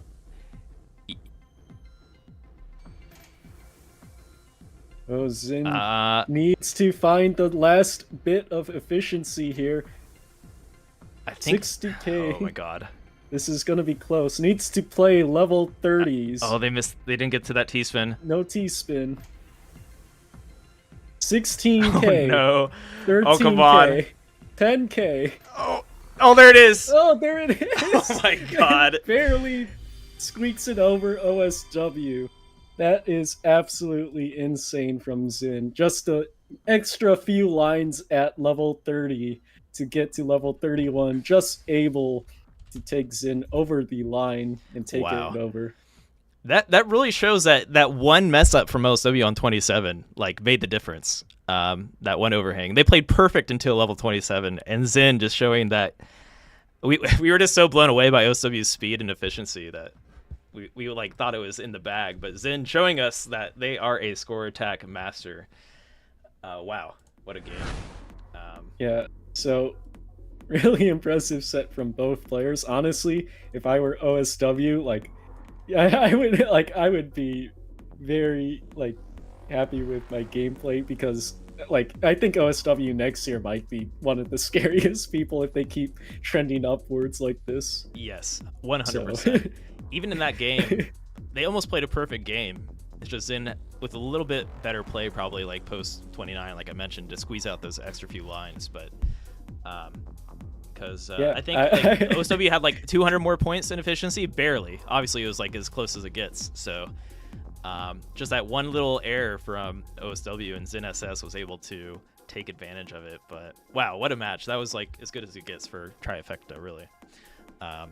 Can't wait to see what OSW does next year for sure, because I think if OSW learns more classic and then is able to keep this score attack and able to play at the higher speeds more effectively, I think OSW might be taking these events in the bag. Yeah, 100. I'm really excited to see what OSW can do moving forward into 2024. And yeah, great games from them all throughout the TECWC season. So I want to get this next lobby set up, Kronos. If you would like to give our friendly sponsors Hyperkin a shout out. Yeah, so we have the watch bands, the carrying case, and the awesome controllers from Hyperkin. Kronos, have you had a chance to get any Hyperkin products, or Are you No, I interested have in not, unfortunately, but they do look really enticing for sure. Like the designs and everything look really cool to see. Like honestly, like if I were to get one, because I don't use like Apple Watches or anything, and I don't have a Switch, so unfortunately it doesn't really pertain to me. But I'm pretty sure a lot of people like have these kinds of things, and I would definitely get one if I had those products. So yeah, I would definitely recommend it. The controllers as well, like those controllers look really cool. Yeah, and I really mean it when I say this, that these controllers are sick. They're the pixel art controller from Hyperkin. Obviously, we see their Tetris designs, and I think they have other designs if you're into that kind of stuff. But of course, all of our fans want Tetris designs for the pixel art. So of these three, which one is your favorite, Kronos? Ooh, that is rough. I like the one in the center with all the Tetris pieces. It really stands out with all the colors and everything, all the blocks fitting in. It's really nice to see for sure. Yeah, I'm more of a... I kind of like the simplicity of the far left one, the I Love Tetris one, or I Heart Tetris, however you want to spin it there. But I believe some of our other commentators preferred that futuristic pink gradient, which is pretty sick as well. So if you're looking for a controller, I'll actually drop this in our YouTube chat as well, because we're posting it in Twitch chat. So I'll drop this for our Classic Tetris YouTube viewers as well, if you are interested. Okay, so yeah, we're getting Kazu and Foox set up here. Kazu is the higher seed and will pick the first game mode, which, if I were to guess, is going to be Zone Battle. So we're going to see what these players are determining right now. While we do that, maybe we can look at their player spotlights. So let's pull up Foox, I think our last remaining horse avatar, Kronos. Yes, the horse boys. Give us some background here on our friend Foox, and enhanced moderator at that. Yeah, so Foox, amazing player, has been like grinding out the score attack over the past like few years and stuff, and has been able to do things like clear master mode, and has the endless marathon score of 999 million. The like fully maxed out score took him, I think it took him a few days to do it. So that's super impressive. So yeah, and that comes a lot because of his ST stacking ability in order to get that score as fast as he did, because it takes a long time to get that score. So that is super impressive. And yeah, once again, he's also pretty solid in Classic and in Zone Battle with like 8.7k in Classic and 12k in Zone Battle, so no slouch there in either. I think all of the remaining players except for Kazu have like above 8k in Classic, so everyone should be able to throw down in Classic a little bit. But speaking of Kazu, yes, look at this beautiful chart, as they are not a Classic score attack player, but look at that Zone Battle SR Kronos. Yeah, Kazu, probably known as the best Zone Battle player in the world, like has won Zone Battle champion. I don't think he's lost it yet. Yeah, he's only been the champion for every single Tetris Effect event for Zone Battle. Yeah, with the exception of the Square One, Akachi Robo finally made it out to a tournament and was able to best Kazu, but yeah, I still think that's a very close matchup that can go either way. And yeah, to your point, Kazu is the TECWC 3-time back-to-back champion, so a hat trick, if you will. Yeah, so basically, Zone Battle Kazu is very scary. His score attack is still super impressive too. The 8.7k is really strong, especially able to be able to do these ST stacks as well. But Classic, we'll see how it goes. Last year, it was pretty funny to see him play in Classic. But yeah, we'll see how it goes. We'll see if there is any improvement in Classic. And yeah, so Foox actually, knowing that, picked Classic as their match, or their second game. Yeah, that would be very fun to see. So we're going to do Zone Battle, then Classic score attack, and if it comes to it, unless Kazu has a miracle win in classic score attack, we will. Or if Ferox has a miracle win in zone battle, that would be a story of all stories. Yeah, that would be.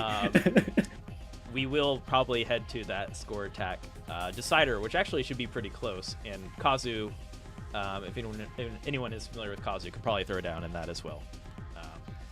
So this should be a fun matchup. A little lopsided in the first 2 games, but I still think it'll be very close because of that score attack decider, if we get to it. I am excited to see how it goes. Yeah. Goodness, get started with zone battle here very shortly. And I want to see Kazu put out that 1-to-1 efficiency. So, yeah, just making sure Kazu can find their way to our lobby here. Ferox is waiting patiently. You know what? I guess while we're waiting, we can do one more plug of AppMex, because maybe we can flip a coin here. We'll see if the coin will decide our victor. And in the last event where we were doing coin flips for the fated winner, the coin was wrong almost every time. So I guess with that, you could just take the inverse of whatever the coin predicts. But yes, check out these coins from AppMex. Amazing stuff. Multiple materials you could choose from. We'll plug that in our Twitch. I'm going to have to make this really fast. Okay. So rocket screen for Ferox and Tetris screen for Kazu. Ooh, we're getting Kazu is going to win this Trifecta match, Kronos. So I think you, as the coin always predicts wrong, yeah? Right. Yeah, right? Yeah. You're right that it's always wrong. Okay, but yeah, we're getting started. Kazu on the left here doing some very phenomenal standard clean stacking. But it looks like Ferox with a small misdrop. Ooh, that's gonna be pretty rough to deal with now. Oh, because I think Kazu's going to just have full zone here and just is gonna put a ton of damage in before Ferox has enough time, possibly. Yeah, maybe we see that rollback netcode didn't work for Kazu, who seemed to have a little bit of lag to start here. Ooh, nice find for that 20. And yes, like we mentioned, these first 2 games we predict to be lopsided. If Ferox gets 1 game here, I am happy in this first of 4, because we know how strong Kazu is in zone battle. They are the final boss of Tetris when it comes to zone battle. So with that, Ferox is alive and actually even on zone. Oh. But they tanked too much there. Yeah. Okay. Yep. That's how it goes sometimes. Yeah, Kazu's pressure is just too much to deal with sometimes. Ferox did make a very nice downstack towards the end there, but yeah, just too much damage at once is rough.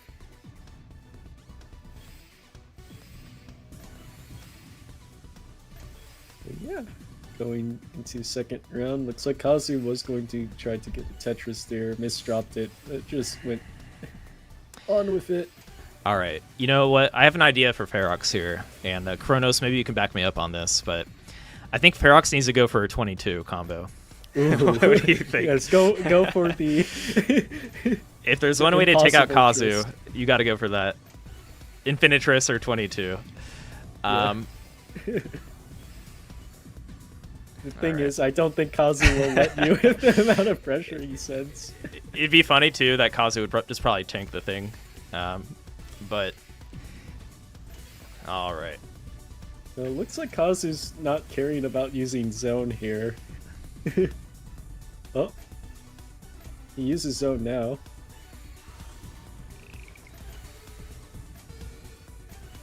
Ooh, the TST. Nice.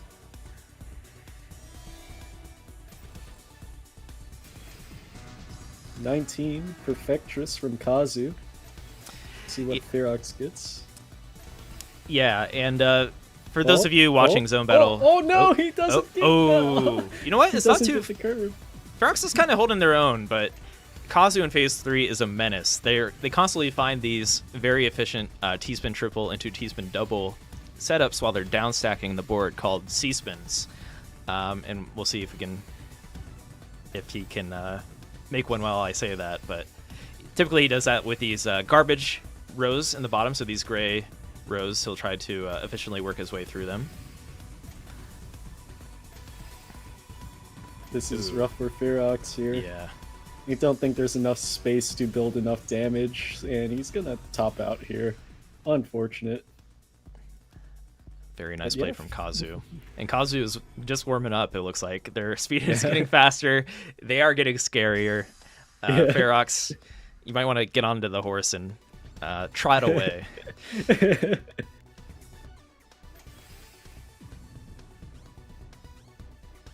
Yep. Kazu just building T-spins on T-spins on T-spins everywhere. All the donations and the fractals. Yeah, Kazu is one of the most efficient players in multiplayer Tetris across the board when it comes to modern Tetris. So you are going to see amazing stacking from them. They make it look way too easy. Or does this look easy to you, Kronos? He makes it look easy, yeah. But in reality, you're not gonna get that clean of a stack unless you practice for ages. So, yeah. And yeah, I know we have new viewers of Zone Battle, whether you're on the Classic Tetris YouTube or here in Twitch. Yeah, the garbage gets messier the longer the game goes on, and it's score-based. So Kazu hits 60,000 points, and at post 60,000 points, see how the garbage, or these gray rows, are very messy for Foox. Actually, Foox got lucky with the Tetris on the messy garbage. But yeah, so phase 3 has kicked in, and we got that more intense music to go along with the new phase here. And yeah, Kazu is one of the best phase 3 players in the world, so Foox has a work cut out for him. Yeah, and looking at this, Kazu's going to send a very big attack, and I don't think Foox is going to be able to tank it, so 52 in phase 3. Let's see what Foox can do, but I don't think it's going to be that much built up, but yeah, it's not enough damage right there. He's going to top out from that. Very, like, Foox is playing really well, by the way. Like, these stats are really good for someone at his of his caliber. So, like, it's just that Kazu's like at that next level. Yeah, and I see a comment in chat that Kazu's fingers must be on fire. And to add to that, Kazu is actually playing on a controller using a joystick, which is insane. I think like a lot of, especially Western players here in the US, like assume these are keyboard players that are going insane, but our fastest players actually play on a controller, which is crazy. If anyone hasn't seen it before, I think in the previous TECWC or one of the events, he had a hand cam on. Yeah. So you could see him wiggle his joysticks around and everything, and it's wild. Yeah, definitely check it out. If we're lucky, we'll get some hand cams tomorrow for our top 4 as well from Kazu, because they have used it before for the finals. All right, Foox, you need to hit that 21, or else... it's not going to do it. I respect them trying to go for that, because you have to fish against... Like, Foox is a very good zone player, like hitting 21s and stuff like that. That's why I mentioned 22 earlier, and I was half joking, but like if you're going to take Kazu, you got to hit these master zones, because I feel like that's what Foox has in the bag. But regardless, Kazu does take Zone Battle 4-0, and they are going to be a menace in Zone Battle for the rest of this Trifecta bracket, if they advance, because Foox is going to put up a match within the other 2 game modes here. We are going to hop into Classic Score Attack, Kronos. And how do you think Kazu fares in Classic Score Attack? Okay, so I don't know if anyone has seen Kazu's Classic Score Attack last year. Kind of wanted to see what was his high score that he got last year, but I don't think it was that high. So I think if he gets anywhere near, like a few Tetrises, I would be super impressed. Yes, the crowd's gonna go wild if Kazu at least can just play the game. Yeah. It's so funny. It's kind of like Alan Bot earlier. You know, Alan Bot is this classic god, but actually they were decent at modern. It's just they're playing against modern gods. But Kazu, on the other hand, they are this modern god that it just doesn't translate for them to classic. It's almost comical. Like, we'll see if they've actually, you know, maybe low-key practice. Like, we did add a single-player classic score attack mode, for example. I don't know if Kazu ever put any time on it, but we'll see if they've improved from last year. If there's any improvement at all, it'll be obvious. So yeah, it'll be very funny if yes. Kazu just magically became like one of the best classic players in the world. That would be very funny. But yeah, who knows? Because we haven't seen enough of Kazu in classic. But I would like to see him try out, like, maybe a bit more in Classic in the future, so we'll see.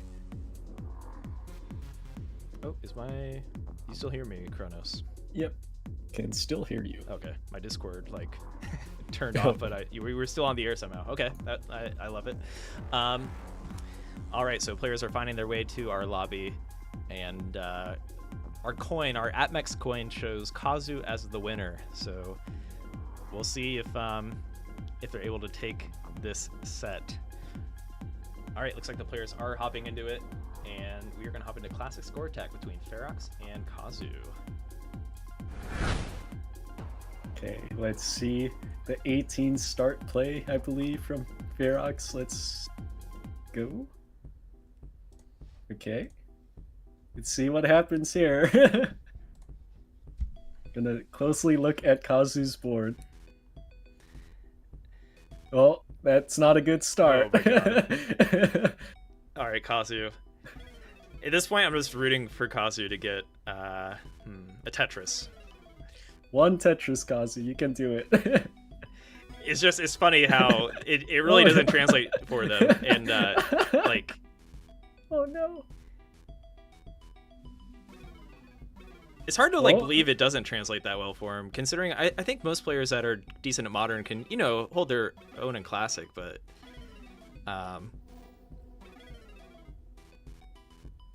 Yeah, Kazu, they maxed out their points in Modern Tetris, and they have no points left for Classic. And yes, Foox does take this first point. I assume Kazu is going to pick level 15. And you know what? They should still play this out, because you never know what happens in Classic. Know. You never know. Foox might top out early on 18. Out at 0 points before, so yeah. It's like, yeah. Well, Kazu's going with 18. See what I'm surprised they here. picked 18. Yeah. Oh, this is nice.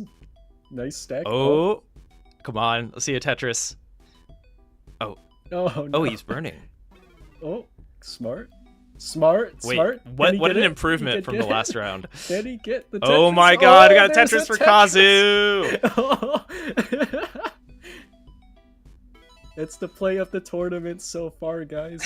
Kazu got a Tetris. He's gonna get a second Yes! one. Tetris for Kazu! He's in the lead. Let's go.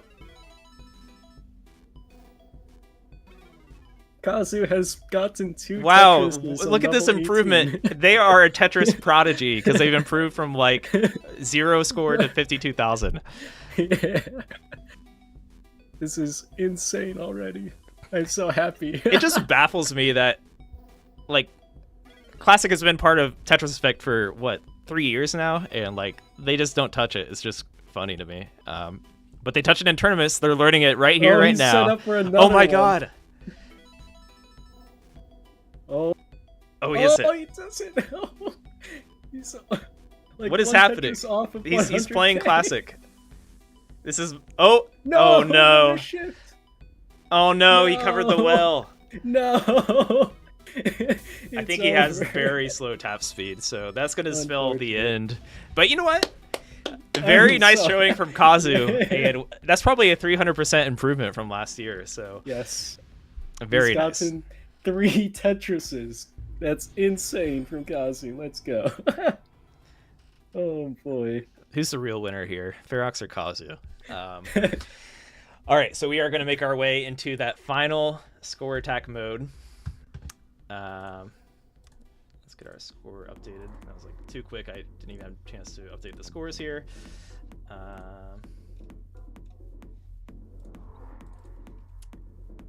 But yeah, score attack. Both players are really good at score attack. I believe there's a slight advantage to Foox here, so we'll see what happens for sure. Mm-hmm. Okay, so we're gonna get the score attack lobby set up. And actually, I recall Kazu really throwing down in score attack and Trifecta last year.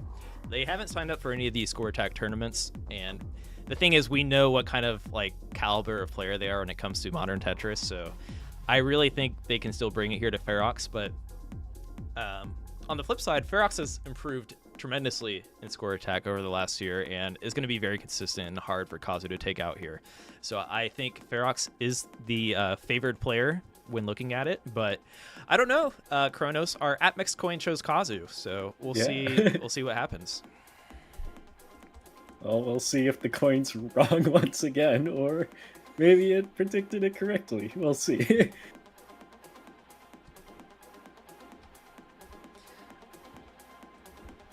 But yeah, I am very excited to see what Foox can bring out tonight in score attack.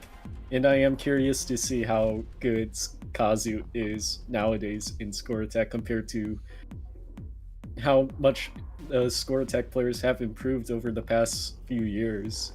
Since I believe back then, like before Super Shocky, it was pretty up in the air where people were not doing ST stacking as proficiently as they are today. Mm-hmm. And nowadays it's like all the top players, like if you want to be the best of the best, you need to be super good at ST stacking, like stack perfectly all the way to level 28, as you see a lot of these top players do nowadays. Yeah, yeah. Foox is going to be very difficult to take out because they can play pretty much perfect to 28 on a good game and then some. So I don't know if Kazu has the post 28 capabilities. So they're really gonna have to bring their 100, like their best game against somebody like Foox. And if anybody's gonna do it, it's probably Kazu. I have more faith in them to do it in score attack than I do classic. So we'll see what they can do here. It looks like Kazu found their way to the lobby. So once they ready up, we're gonna hop right into it. And yes, if you want a Tetris coin that can, I guess, correctly predict wrong every time, so in a way it predicts correctly, I will drop a link for that in the chat. If you want a cursed Tetris coin, AppMix is the coin for you. Or has the coin for you, excuse me. All right, looks like players are ready. And, we're going to hop into it.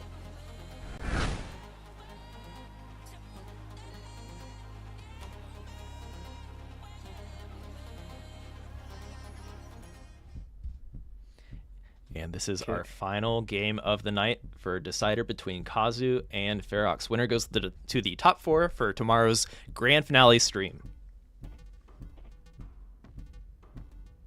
Oh, what is Kazu building? Not your traditional ST stack at first glance, but seems like it is now. Yeah, because it's like a Tetris under their ST stack to start, which is kind of interesting. Yeah, I mean, if it works, it works. Yeah. It's just not quite as efficient as you would like it to be. Slightly less efficient. So if Kazu loses by 6,000 points, well, that's the reason. But hopefully it does become that close.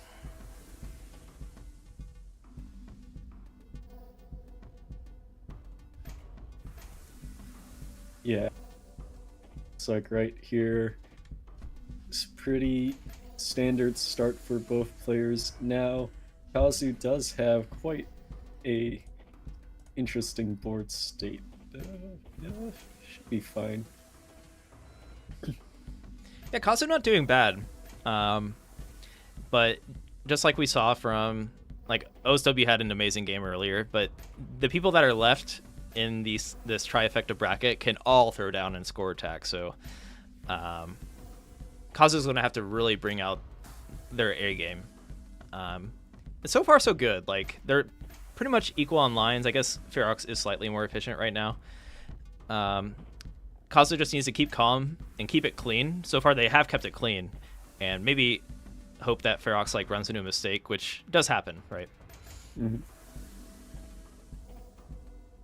Yeah, and also looking at the list of competitors left, I think 3 of them are from Score Attack and 2 are from Zone Battle. So Kazu's one of the 2 Zone Battle players left, and it seems like Iraqi is the only other one so far that is in the semifinals. Yeah, and Iraqi, so who do we have? We have Super Shocky, Zin SS, Iraqi, and then the winner of this will be our top 4, and that is going to be super fun, seeing who makes it out of that bracket. But yeah, Foox hasn't made any mistakes so far, have they? Yeah, it's just been clean. So yeah, this is looking rough for Kazu already, who is not that far behind in terms of score or line counts, but like it's still kind of worrying because you know that Foox can play at those higher speeds like very well. Right. So we'll see just what Kazu can do, especially later on, because he has to have some sort of advantage in some fashion that he can sort of bank off of. Like, for instance, when OSW was trying to pressure with speed, that did slightly work out. Yeah, that was super cool to see. And dang, yeah, that OSW versus SS match was one of the best score attack matches I've seen in a minute. But we did Foox the first to transition to level 21 at 100 lines. So throwing some speed into it, and they are still okay. They're ahead by 30 lines, so this gap can be closed a little bit by Kazu. Thing is, like, Foox hasn't run into any mistakes yet, and really Kazu's been keeping it clean, but a little more Tetris heavy, as we saw on that opening build, right? Mm-hmm. So that might come back to haunt them with how efficient Foox is playing, right? Everything counts right now. Yeah, and Foox did do some small mistakes there, I want to say, but he was able to fix it like really cleanly, that it didn't look like a mistake had happened at all. But now I think he's going to need to burn a few lines here. See how it goes. Does do a T-spin single to clear that, but it's going to have to break here. So not quite what you want from Foox, but still is pretty impressive.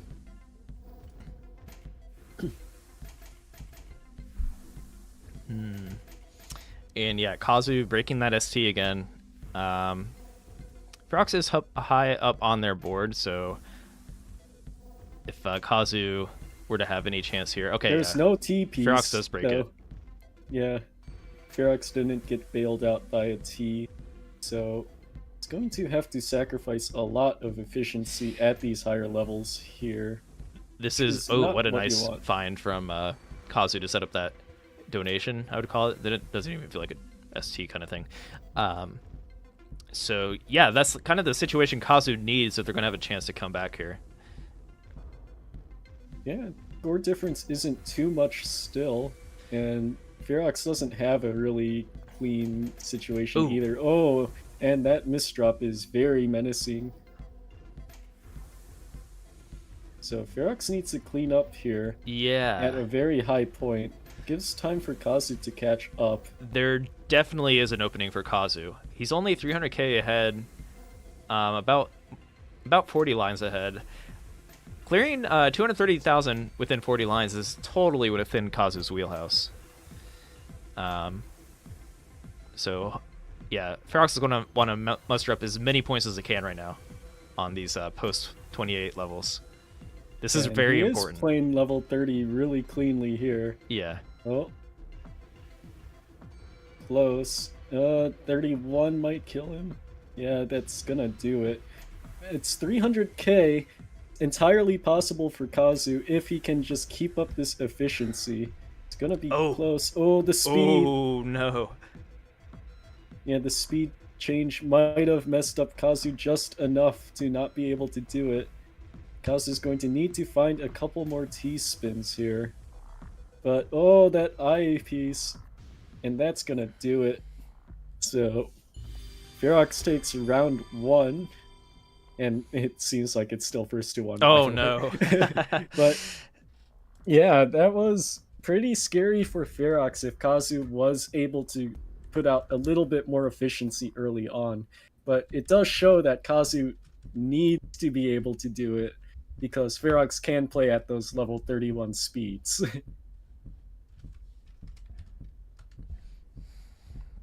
And yeah, we are at match point for Foox here. So Kazu's going to need to find some way to take it. Yeah, Kazu on their tournament life. And Foox, I know Foox really wants to take this home right here, right now. Kazu is no freebie, as we saw from that last game. And Foox did a great job of that post-28 play to use that to their advantage, because I don't think Kazu has like a master mode clear or anything like that, or is known for playing later levels. So that's going to probably be the key to their success if they are going to run into any more errors. And it looks like Kazu did have... Did they have a cleaner start here? I think they started again with the same start. Yeah, as last time. But yeah, I mean, hasn't broken ST stack yet, so that's a plus. Yeah, if they're comfortable with that, it is going to set them back just slightly. Like, that extra T-spin might come into play, right? But or I guess extra 2 T-spins. Tetrises are actually pretty ill-advised at this level, because you're losing, twice the score that you could be gaining. I think I could word that a little better, but you can get 2 T-spins, which are worth the same as a Tetris, for the price of 1 Tetris. So, yeah, this level you want to get as many T-spins as possible. Well, looks like Kazu's going to have to break it here and go for some way to clear out this right side. A little too kind of Tetris weird... heavy for my taste, but yeah. They do kind of prop it back into... Oh, I think that was a mishold. Yeah. Yeah, it looks like Foox is starting to run away with it now. Has the lead in efficiency here at the same line count. And it's 100k, so that's pretty significant. But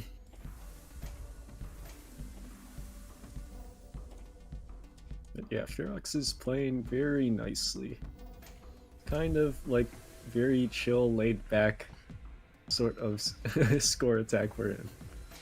Yeah, I think the top 3 of the score attack bracket was almost interchangeable. Like, Foox actually took out Zen SS in the winners semifinals of the score attack bracket, right? Like, they were neck and neck. So Foox is really one of the best score attack players out there. And is favored in this matchup. Really, it's going to have to come down to them making another mistake and allowing Kazu to have a chance to get caught up, because Kazu is much more Tetris heavy at the moment than Foox. I say much more, but like really, just even if you squeeze out 2 or 3 extra Tetrises against a player of Foox's caliber, it's gonna really show. Yeah, and I mean, Kazu's been playing really cleanly so far himself. It's just that against Foox, you kind of need to do a lot more. Yeah. So both players actually taking their time. We're not seeing that OSW speed, trying to force speed into the equation. Yeah, definitely more methodical players, it looks like.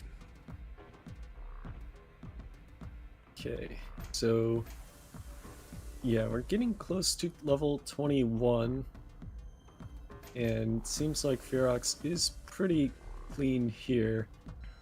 Should be just fine going in.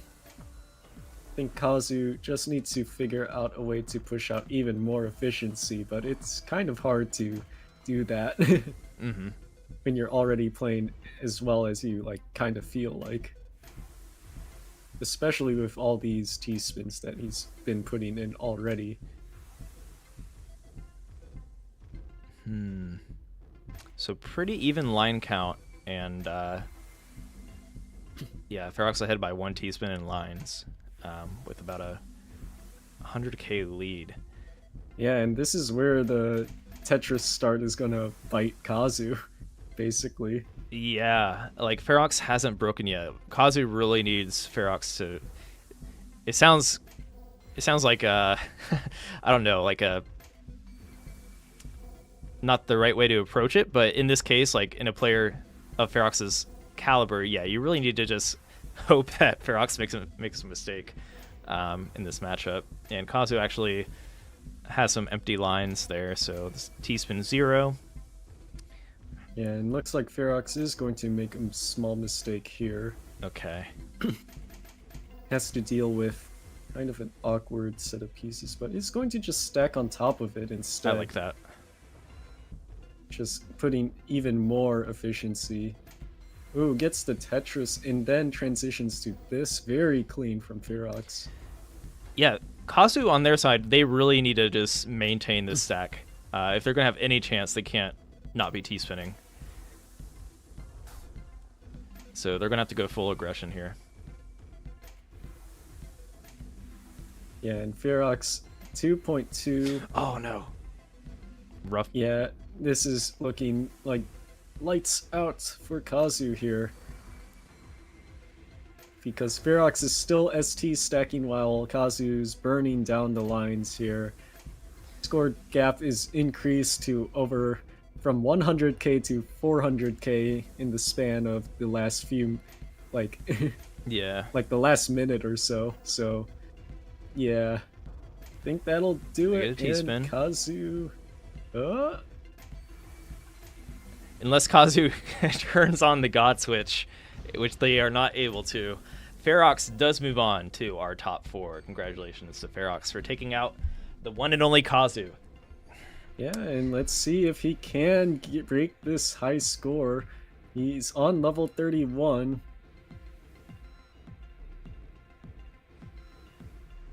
Can he go any further? Level 32. Okay, that's pretty dang good. So far, so good. I really like their finesse. You can tell they skate a little bit, if you know what I mean. 33. Yeah. Oh, if they hit 34, that'd be hype. Oh, 33 is hype enough. But Not quite yeah, that 3 mil. 2.984. That is actually a really high score. Wow. I think that's the highest score we've seen today. Like, yeah, like world record is like, what was it, 3,060,000 or something? So, yeah, he is. He was close to world record right there. So. Jeez. And they kind of blew Kazu out of the water there with 800k plus. More than enough cushion to take out the zone battle god. So very nicely played from Ferox. And they're, yeah, your final score showing here in just a moment. Yeah, Ferox is definitely someone to look out for in the rest of the bracket. I think he's going to go very far, so... Ferox has the capabilities to win it. I would say Ferox has a friendly rivalry with Super Shocky, and if they were to meet Super Shocky, it would be in the grand finals. But that will not be an easy path to victory. Let's take a look at the bracket, actually.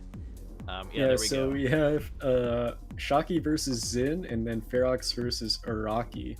And I think all 4 of these players have the potential to win, because I believe Zin and Iraqi are the ones that have the advantage in zone battle, Ferox and Shocky with the advantage in Classic, and all 4 players have shown that they're insane in this score could attack. easily be the score attack top 4, because Iraqi actually had to leave the score attack Grandmasters bracket due to like an emergency or a family thing. So like Iraqi probably could have thrown, they're ranked 1 in score attack. So all 4 of these players are very good in score attack. they all are good in classic or like good enough. Super Yeah, Shocky with because that I edge. think all of them are like 8K plus, yeah, so they all can play 18 speed. All of them are like pretty decently ranked in zone battle, at least like a 12K range, which is pretty high. Yeah. But yeah, it is This going is like to be a very perfect intense. trifecta top 4. And I think like it's close enough that I want to say any player can take another game off another player in any of the game modes, with the exception maybe being it's going to be very hard for Foox to take a point off Iraqi in zone battle. I think that's probably the biggest discrepancy. Yeah. Other than that, like I think Shocky's actually very good at zone battle. Can probably throw a good match against NSS. Yeah, I think Shocky's like really good at zone itself, like just the mechanics, so that's pretty important as well. Yes. Miles, Zin has all the speed to go along with it, and Zin today wasn't playing too particularly well against OSW, so it's potential. While we're looking at this, I really want to call out our classic score attack players. Step up your modern game. I know that these players here, Sodium, Miles, and Huff, they can throw down in modern. They got to put in some practice on TEC, and I feel like if they can even just like pick one of the modes and get good at it, because I'm confident all of those players have the Tetris brain to do it. I would love to see some classic representation in that top 4, but it is pretty clear. I think if you are a score attack main, it's kind of that in-between mode, right? So it makes sense that they're good at both classic and Zone battle, right? So yeah, speaking of which, it would be really cool to see some more zone battle people get better at classic. Like we saw UI Sho as well, yeah. Like UI Sho and Kazu, like our Japanese representatives here. They haven't been doing too well in classic. Like I think Iraqi is the greatest example of someone that should, like, a zone battle player should be looking towards in getting better at classic. And if they're able to do that, then I don't see why our other ones can't. So I was thinking, like, I was about to ask who would you predict to win, but I don't know myself actually looking at this. Yeah, it is very tough to see, but I do think Shocky has the biggest advantage just because of classic. Yeah. Because his classic, I think, overpowers the rest of the 3 since he's the only one with the max out. Although I do want to give a small shout out to someone like Foox, who I think has the slight edge in, like, if they were to meet in grand finals with Shocky, because I think they're even in all 3 game modes, but I think Foox might be slightly better in zone. So that might a big turning point as well. But of course it comes down to like the other 2 of Iraqi and Zin, who like they're just super good at zone, and if one of them manages to take it over the other in score attack, then yeah, it could go anywhere. So yes, we have our top 4 grand finale tomorrow. Let everybody know I'm going to be exhausting all my resources to I'm going to ping all the discords like, hey, you're going to come watch. We're going to be doing our giveaway tomorrow again for the LRG collector's edition. So if you're looking for a freebie, stop by and enter by typing connected in the chat. Yes, tomorrow is the big day. We are going to actually kick off the stream with a 5-year anniversary special featuring myself, Tatajima, and Mark McDonald, with a special video as well. We're going to be unveiling the video on stream to start the stream. So definitely don't miss out. It's going to be a Tetris Effect stream for the ages, and hopefully everyone can make it out and really appreciate this high level of Tetris gameplay across all the game modes. Like, I really can't predict who's going to win. So yes, happy birthday to Tetris Effect, which I believe was November 9th. So yesterday was the Tetris Effect anniversary. And it's not too late to share your story if you'd like to on the Discord. We will be gathering quotes we're going to have like quotes shown on the stream tomorrow. So if you have any nice words to say, be sure to drop by and leave a message. And yes, take a look at what these players are going to be winning. So especially if you are a Tri-EFFECT-A champion, you are going to get a lot of stuff.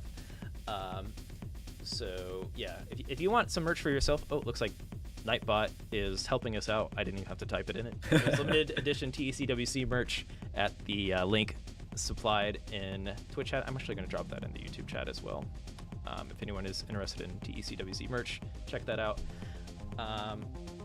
And yes, thank you to Hyperkin and AtMex as always. AtMex for cursing our predictions with their amazing Tetris coins, which come in, I believe you can do copper, gold, silver, and some other higher end materials. And Hyperkin with the carrying case, watch bands. If you have an Apple Watch, a regular watch, or any kind of smart watch, trick it out with a Tetris watch band from Hyperkin, which has been an amazing sponsor, providing awesome prizes for our players, as well as people that came up to our CTWC booth got some freebies for playing in the tournaments that we held live at Portland Retro Gaming Expo, which was awesome. So thank you, Hyperkin, for making this tournament as hype as it is, and especially with these controllers. I highly recommend the controller personally, and I think Sharky is probably lurking in chat. Sharky can attest to this, but it's a great controller for Classic if you're trying to play it on your Switch or PC. Check it out. And yeah, the pixel art controller from Hyperkin with 3 Tetris skins, an amazing controller, and I will happily shill for it because it is legitimately like my go-to controller now. So check that out if you're looking for a new controller for Tetris. Okay, so Kronos, I think we are good to call it here. I'm going to pan to our camera just in case, just so we need to sit upon our chairs. All right, so yes, Kronos, that was quite a Friday stream, top 12 stream leading into the top 4. And yes, looking forward to see how this bracket pans out tomorrow. And everyone, let your grandma, let your dog, let your coworkers know that we have an amazing stream tomorrow here on Classic Tetris and Japanese on the Enhanced Experience channel, if you have any Japanese friends. Yes, so with that, I think we can sign off. Thank you, Kronos, for joining me tonight. Were you happy with the games tonight? Yeah, I was very happy, very excited to see all the players play some top-notch Tetris and all the highlights that we had, including the Kazu 3 Tetrises in Classic. That was probably sick. The biggest highlight of the tournament. We had the speed from OSW and score attack making for that just is ingrained on my mind, and it makes me happy that someone tried to take advantage of level 10. Hopefully we see more of that in the future. Yeah. And yeah, just great games all around. So some curve traces as well, I believe, from the Kirby themselves. Yes. So shout outs to Kirby for hitting those curve traces live on stream. And she will actually be playing Journey mode during our developer talk. So we'll get some more cool Kirby action. I think she's going to try to do some fun builds while we are get the Infinite Tris live. Yes. That would be really sick. So, all right. Yeah, I think with that, we're going to sign off. Thank you, everybody, for joining us, and see you tomorrow.